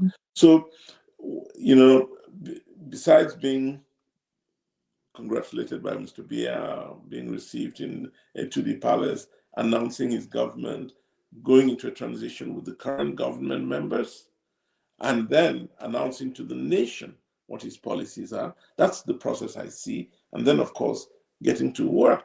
And it's not going to be easy work, because the state of the nation now, the nation is in such a catastrophic state that it's not going to be simple.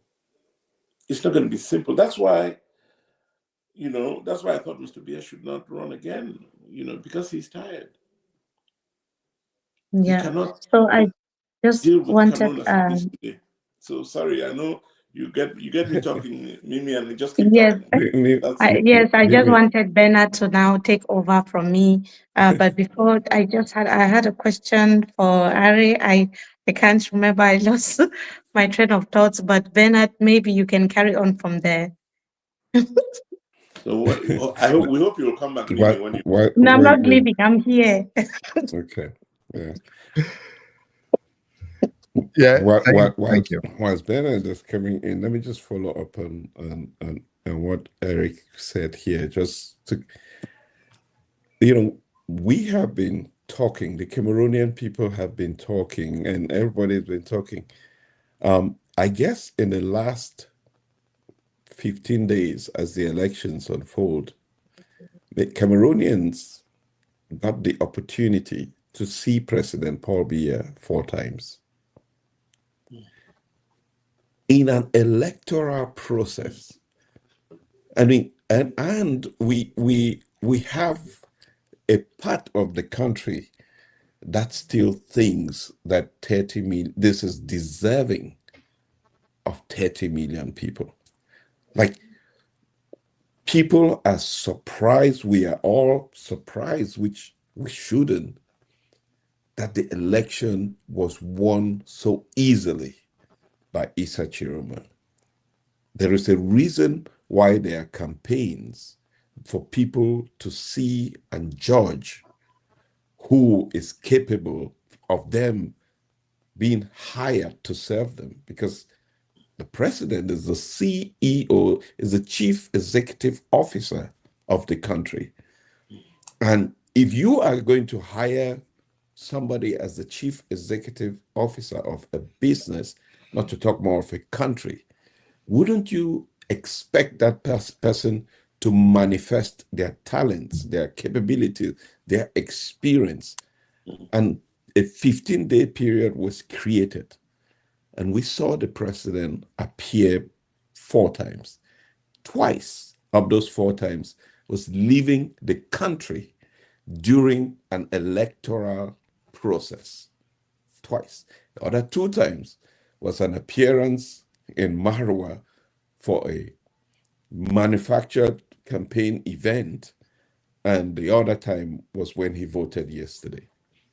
Ask the Cameroonian people who voted, if you were going to choose the CEO of Enterprise Cameroon, will that be somebody that you have not had the opportunity to see, to engage with, as the other candidate that traveled the length of the country, went to challenging Bamenda and spoke to the people, to parts of the country, remote parts of the country.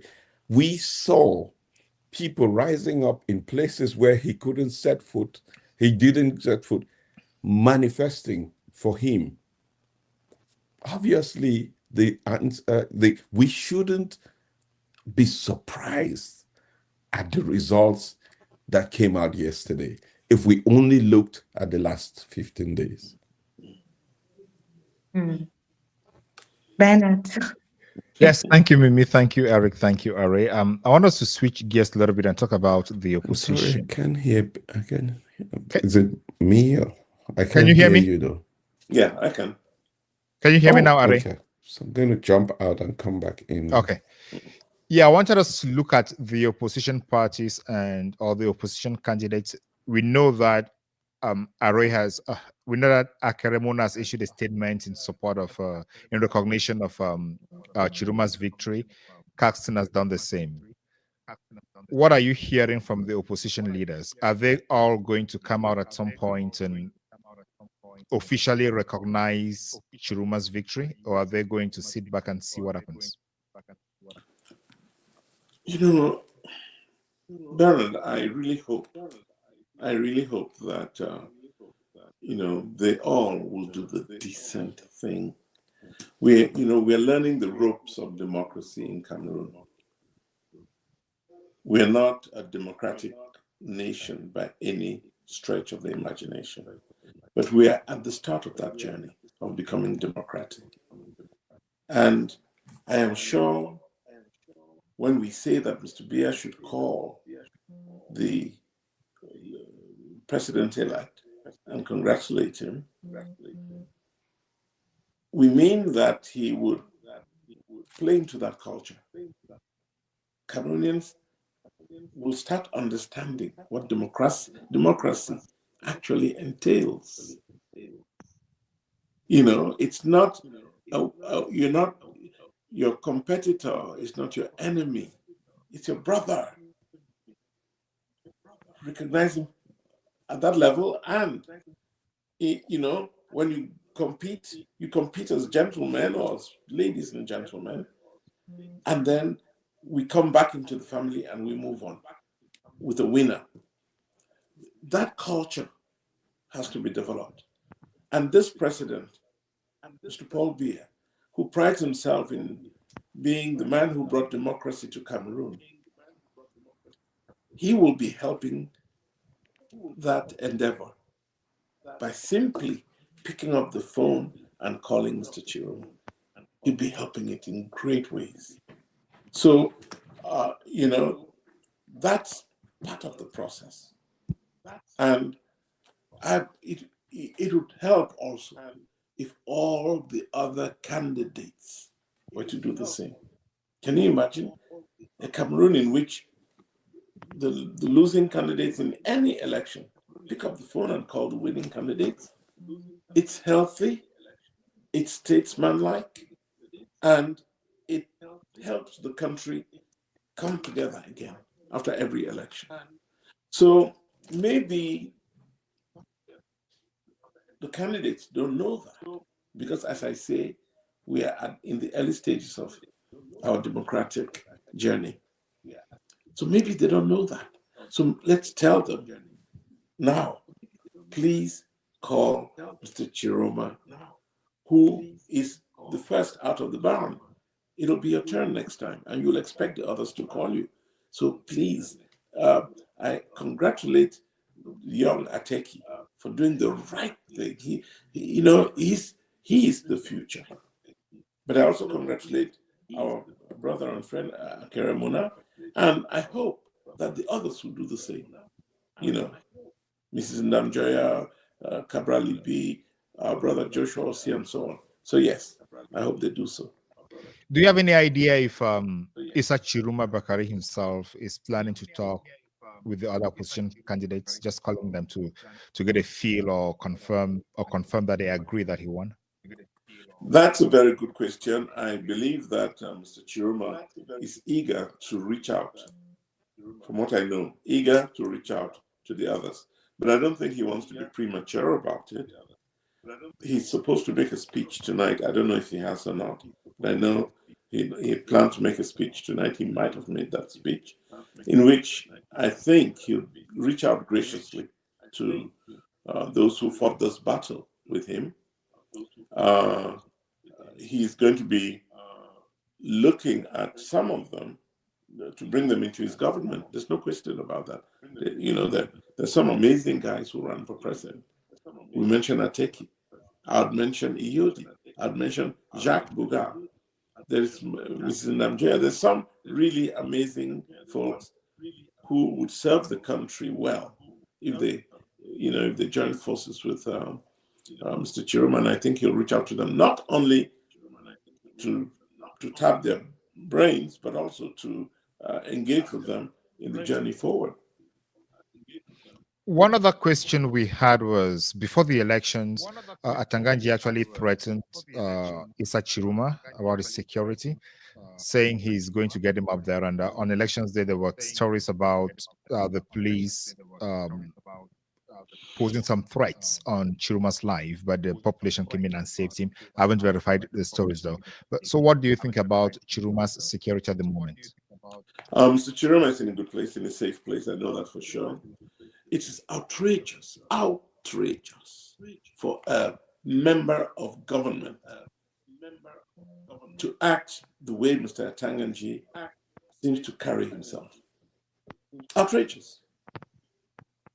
He has no right. As minister, he's a servant of the people.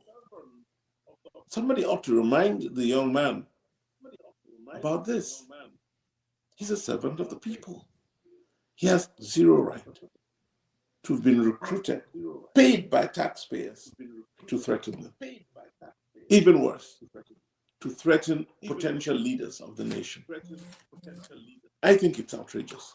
And somebody really, I hope Mr. Bia or whoever can,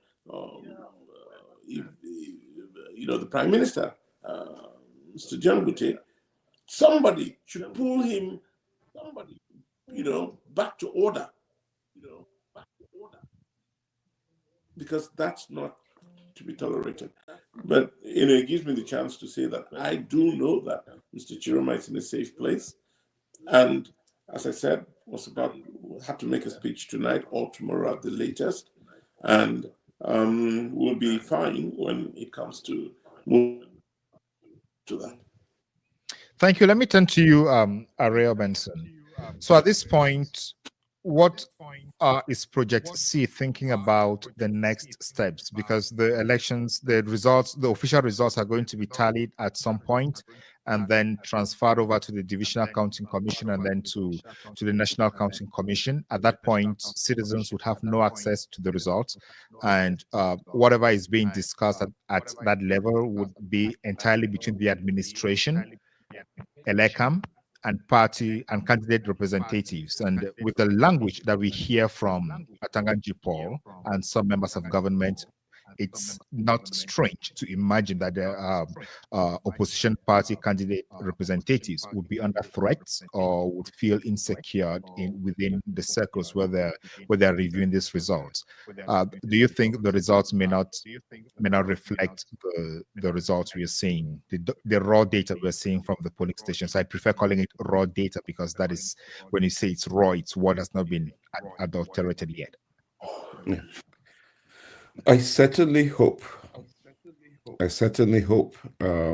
can bet on it. I certainly hope that the results will be the true reflection of the will of the people. It is the responsibility that our mission at Project C is initially to make this a moment of truth for Cameroon, to empower people with the truth, with the facts, and with the tools that will enable them to participate in the electoral process, which did not apparently end yesterday, which must continue until the will of the people is manifested or respected. Obviously, ending up with the swearing in of the president-elect, which should take place within 15 days of the proclamation of the official results. Just with that in mind, here's what we will do, is continue to remind people of their power as citizens, right? That it is we, the people of Cameroon, you, the people of Cameroon, that have the power. You are the supreme authority of the country, and must hold people accountable locally, regionally, and nationally to respect the will of the people. That is what we will do in the next 2 weeks, and then build a massive coalition of the willing, a coalition of people at all levels that are willing to ensure that this time around, the will of the people is not subverted. That's what we're going to do. Just basically inspiring people, sharing people what the Constitution provides, what the law provides, what are their rights and responsibilities too, and how they must, in a manner that is obviously civil and peaceful, manifest their rights and lead to this country to the destination that it should be. For too long, it has been seen as those rights or those rights belong to a few. And you mentioned just the manner in which an appointed official of the government will be was addressing a presidential candidate during a campaign period, which is actually free season, where you have the right and responsibility to say what you want to say, speaking to the Cameroonian people. But those are things that we shouldn't be having this conversation about. But that's going to be our responsibility, and we'll continue to educate the people, and also even educate people in government what their responsibilities are. We spoke about the transition period. It's that transition period. It's very, very clear what every civil servant should be doing, what the outgoing president should be doing, what the police, the military, the legislature, they all have responsibilities that, if they abdicate, is actually punishable by law.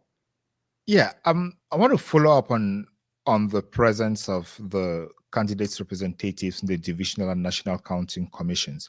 Is Project C envisioning any strategy of working with these people who would be representing Issa Chiroma at the various counting commissions to ensure that they are protected, they feel confident, and they withstand any forms of intimidation or corruption while the tally of the votes are ongoing? So we actually, I'll tell you, this afternoon I got a message from somebody who is in Munya, who is in one of the polling stations. The election officials refused to count the ballots at the polling station, right? And he was one of the people that manifested strongly that by law it had to be counted there and posted there. And he said this morning that because he did that, there was some information put out that this group of people were protesting, right? And now he's facing he's fearful for his life because he did not want the ballot boxes to leave the polling station because the law provided that it should be counted there. And so I said to him to provide me as much information, and we'll do the best to ensure that he is safe and protected and sound. The most important thing for people to know at this point, and that's what we're going to be doing, if it is one person, it is easier for them to be victimized. If it is everybody, it is more difficult. And that's what happened when people stayed at the polls for their votes to be counted. So we will not allow anyone go on this journey alone or be exposed to threats alone. Like the lady who was in the Tico polling station as well, who was threatened by the son of the famous writer Belasone Dipoko, who wanted her to give the CPDM 90% of the votes. The video is out; it was captured. Yeah, so we have to be calling those people out and this ensuring brings me that back they to don't intimidate people across the country.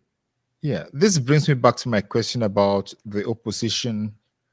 This brings me back to my question about opposition. I'm sorry, I have lost sound for you. I think it may be my system, so I'm going to change it.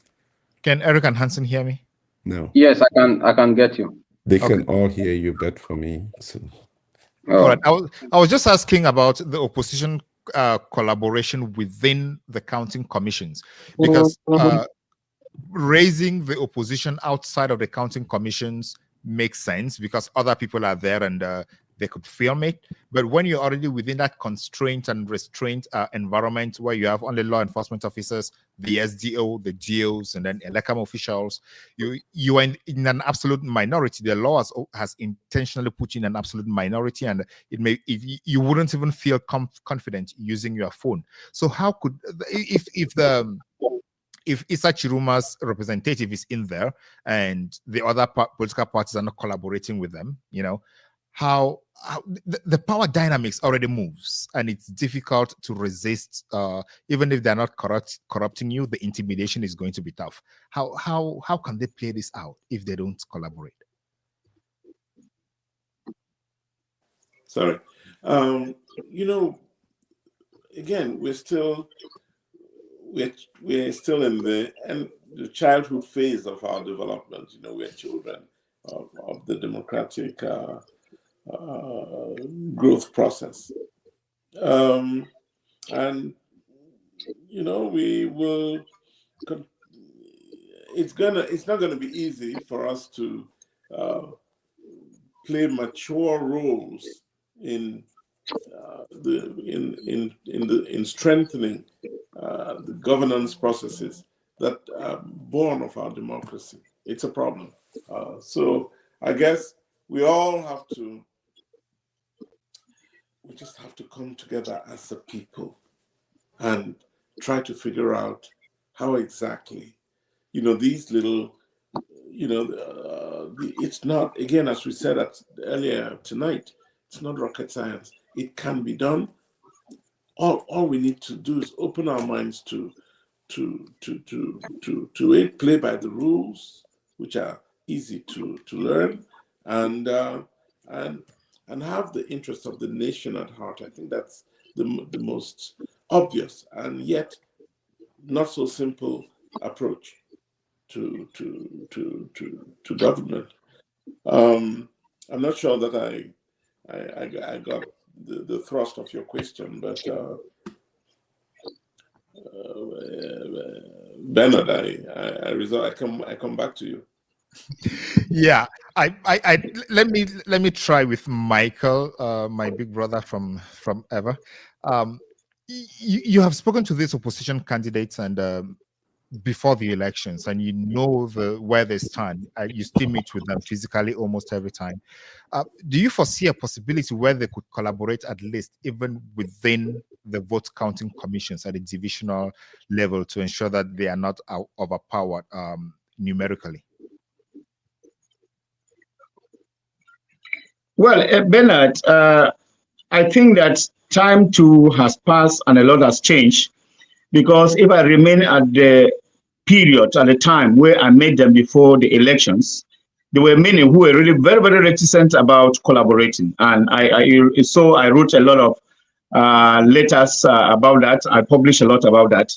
And I remember there are even some who said, yes, coalition, good, but not with that particular one. There were a lot of finger pointing, I do not know where the bone of contention actually was from, but I understand that there were many who didn't want to see eyeball to eyeball. But I think the time has passed, and sometimes some circumstances can push some people, even who are at cross purposes, to come together in a concerted action in order to achieve a goal. We have reached a level whereby mistakes of the past would not be used now at this point in time. We'll say the stakes are very high, Bernard. I have met a few of them, right? And I think that some of them are changing their positions. But then, as I said earlier, sorry, my connection was not good. Many are watching to see if others will first of all take the first move. And the question is, who will take the first move to be able to call for this concerted action? People are playing their politics and they're playing their games. And the government in place too, under Mr. Biya, is also playing its own game. You know that there are a lot of night activities where they are contacting a lot of these opposition parties in order to align with the ruling party. And they also want them to make pronouncement to say that the incumbent won. So the stakes are very, very high. And you find that some of them are in the middle of the sea, and then some of them are being pushed to the wall, and they are confused between actually declaring for a candidate like Issa Chiroma and for the incumbent. And you know what happens in Cameroon, because people are looking to see who will actually be at the end of it all. So it is, as I said, many of them are playing that kind of belly politics at this point in time. I think that Francois Baya actually makes it very clear, la politique de vente, l'État en Afrique. So I think a lot is happening now, and it takes very, very committed people and opposition leaders to be able to come together. Remember that it is not going to be on a platter of gold that they are going to give this. And many of them know, and I've met a lot of them who actually understand that to take this, it is not going to be so an easy thing. In as much as we think that, and we re-emphasize that, no drop of blood is worth any political ambition of any politician. But we still also have to understand that the stakes are very high. You know that this is a government, somebody who has been in power for 43 years, who has almost transformed the presidential palace to his own home. It is not easy to live. And who believes now that there's no life after the presidency? So we need to actually take all of these things and put together. And that is why we keep on constantly talking with the opposition leader, because now the stakes are with them. And we are now looking, we are looking at endorsement now, because the endorsements are going to play a very, very preponderant role in what is happening now.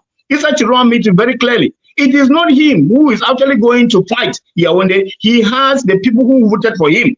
So if we are waiting for Issa Chiroma to go to Yaoundé and take power, then we are lying. We have seen this happen in other places. It is the population, it is us, it is the opposition leaders. But what is important here that I'm happy about is that we have somebody who actually tentatively has won, and who is very courageous, who is bold, who is daring, and who knows what awaits him. If he doesn't actually encourage or galvanize people to go up with him to Yaoundé. You remember many of the ministers in Yaoundé, their campaign speeches were derogatory words against Mr.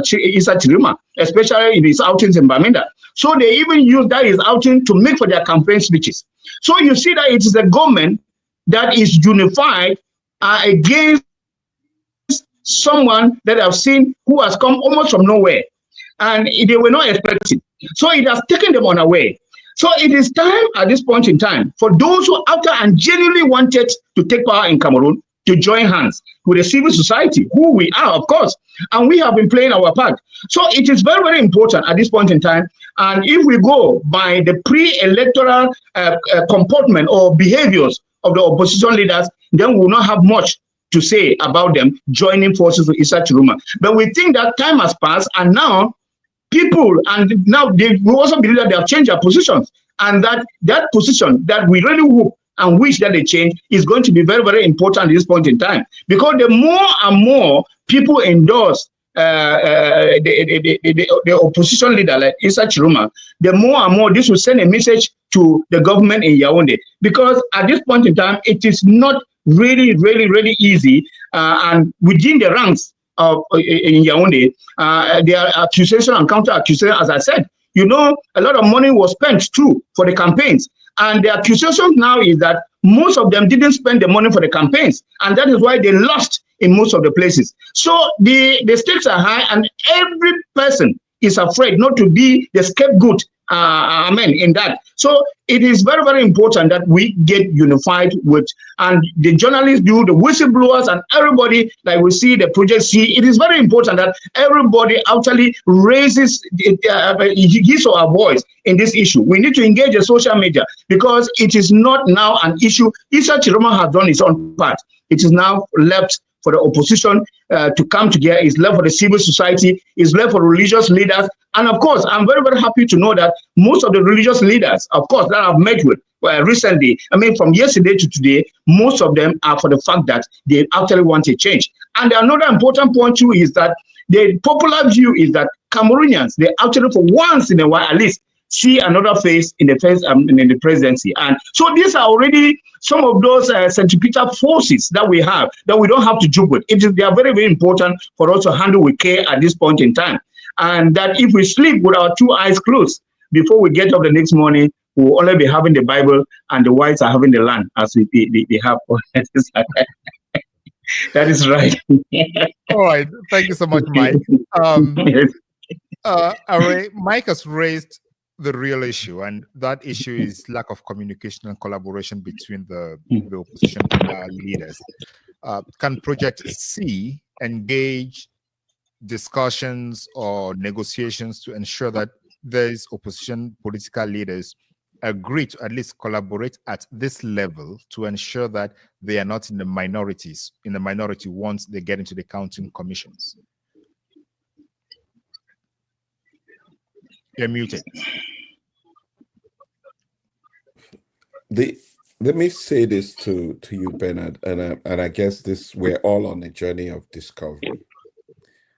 12 weeks ago, when we started out, we looked carefully. We spent a lot of time and resources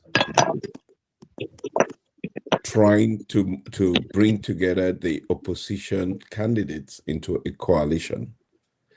A lot of time and resources. And if hindsight, if I look in hindsight, if hindsight is 2020, what we learned was that exercise was an exercise in futility. And that what actually happened and manifested itself was that we ended up with a coalition of the people. And I can remember clearly when we made that pivot was when we put out the headlines, said, let's make this a referendum on 43 years of bad governance. And that in itself, that message seemed to have caught fire. Going forward with what we have learned is we need the people to stay in solidarity. They formed a coalition. There were many people that voted for Issa Chirima without knowing what party he belonged. They didn't know what FSNC is. What they were voting for was not even Issa Chirima, right?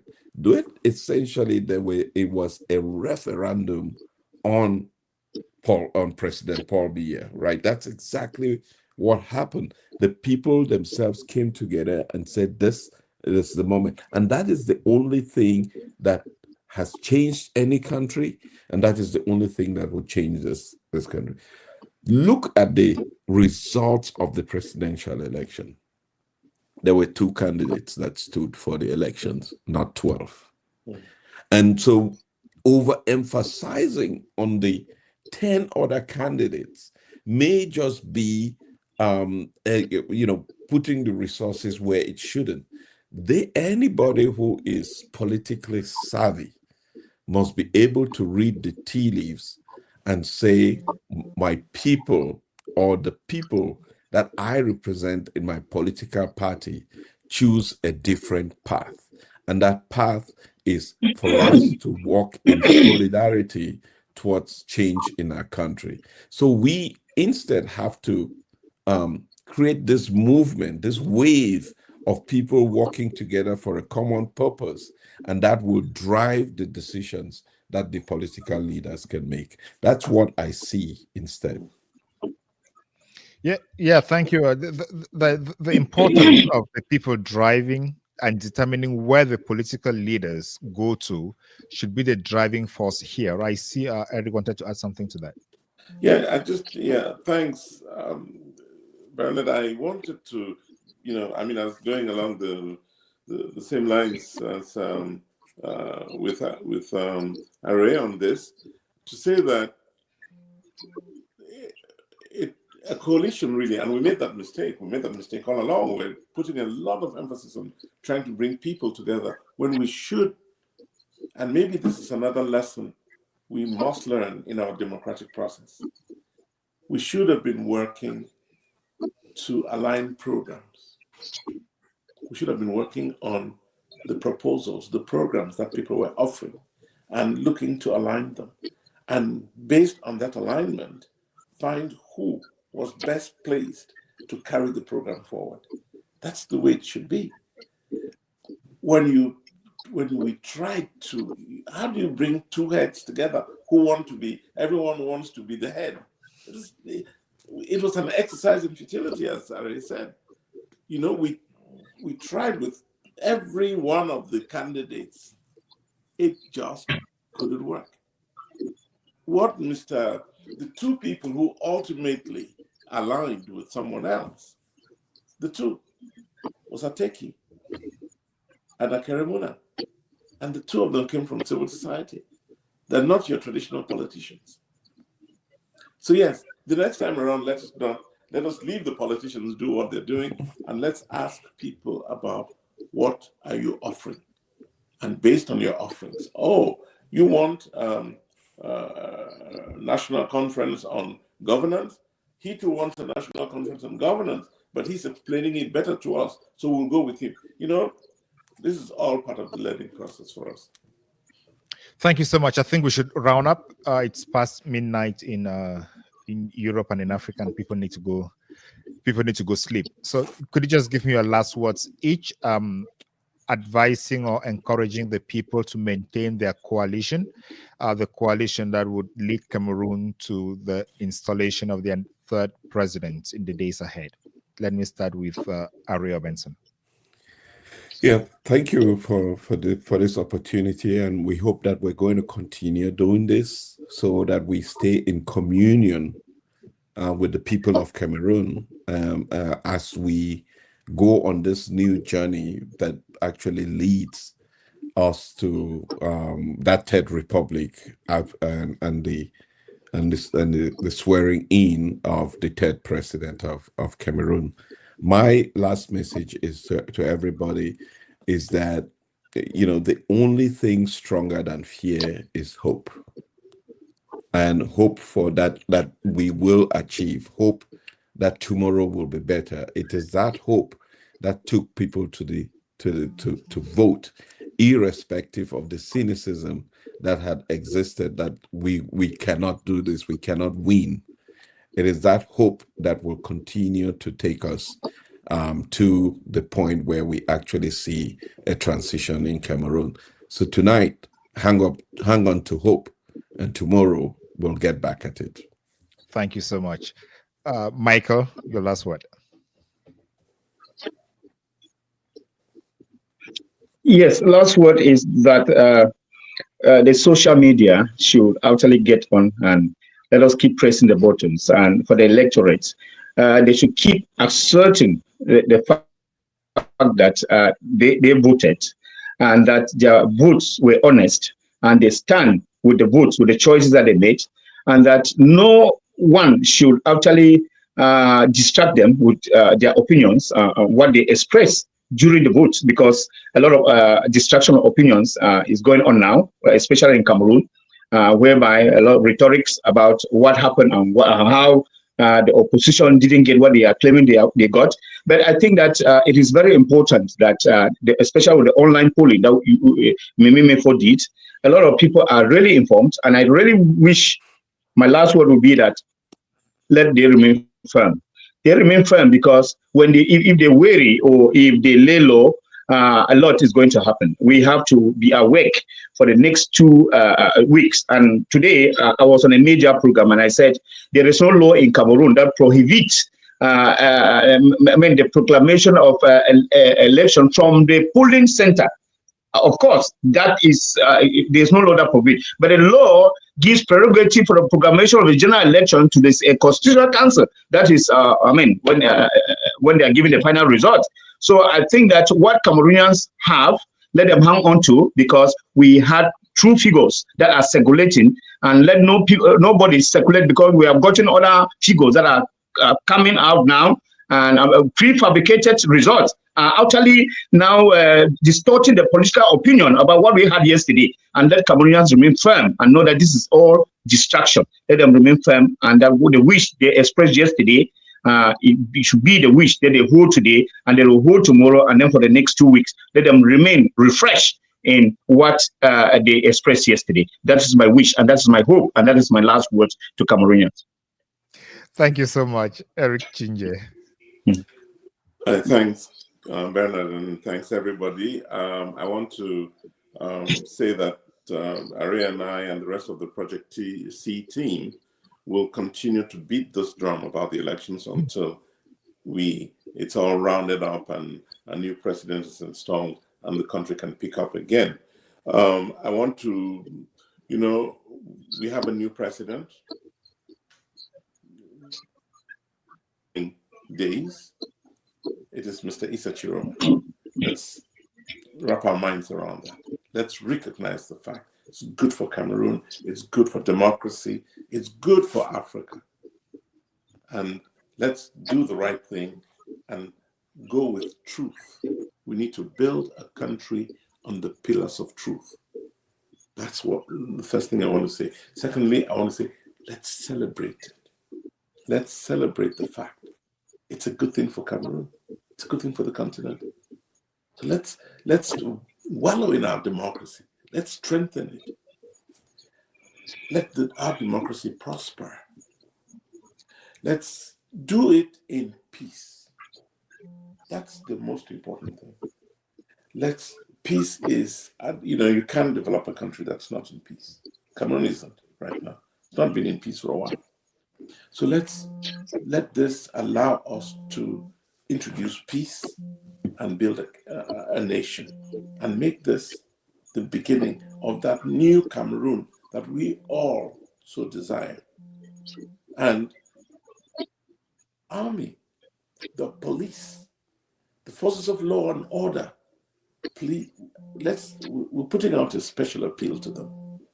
I know that we're not the only ones doing this Project C. We're doing it in Project C, but there are other groups within society that are appealing to the military, to the police, to the gendarmerie. You are there to serve the nation, to protect the nation, and we hope you will do it. And at the end of the day, God will bless Cameroon. Thank you. Thank you so much. And our various media platforms, Mimimefo Info, CNN News Agency, and the Beyond Africa podcast are the drums available for Project C to use in beating the information until it sinks right deep into the minds and the hearts of Cameroonians that we have a new president, and we are available 24/7. I just want to tell Didier Mingley, who says, I know the sleeper beg say we need to sleep. We could go sleep too because we'll be for here tomorrow. Then there's another panelist who says greetings panelists. Another viewer says greetings panelists.